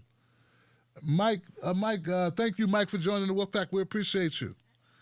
SK, the People's Party, my friend. Cinnamon Complex, I missed the show tonight, but I can tell it's been a long night. Here's your hazard pay for your troubles. I'm trying to tell you. Yeah, it's been one of those crazy like situations, man. It really has been. Wow. Too much. I'm telling you, I got a doctor's appointment in the morning, but it's all good. Nobody want to hear that. Anybody got time for that? I'm just joking. Now people care. They care. It's nothing major. Just gotta get some stuff taken care of, man. So there that is. There it is. Tomorrow's another day and we'll be back at it. You know how to find me, Real Tim Black on Facebook and Twitter. Also, you find me at Tim Black at Night on Instagram. We're on Instagram. We're also on TikTok as Tim Black Show. I think that's his Tim Black Show on TikTok. Yeah, a brother bit the bullet and did Tim Black Show. And that's not normal. That's not normal. Yeah. You know?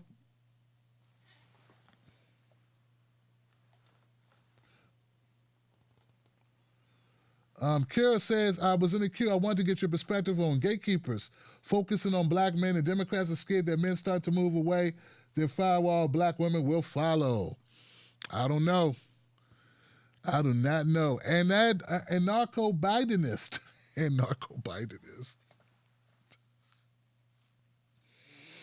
Oh, man. Thank you for the hazard pay, Narco. Thank you, Kara. Thank you, Cinnamon. Thank you, SK. I'm out, guys. That's it. I'm not going to pretend to have more gas in the tank. I don't. I love you. Be safe, Johnson. Sprinkle some facts on them. Don't let nobody take your cornbread. I see you on the next one. You guys are epic. Everyone who called, whether I agree with you or not. Some of you I did definitely not agree with. But you know what? We live to fight another day and speak truth to power, no matter who's listening and all that good stuff. I got your back. I see you on the next one. Peace, Johnsons.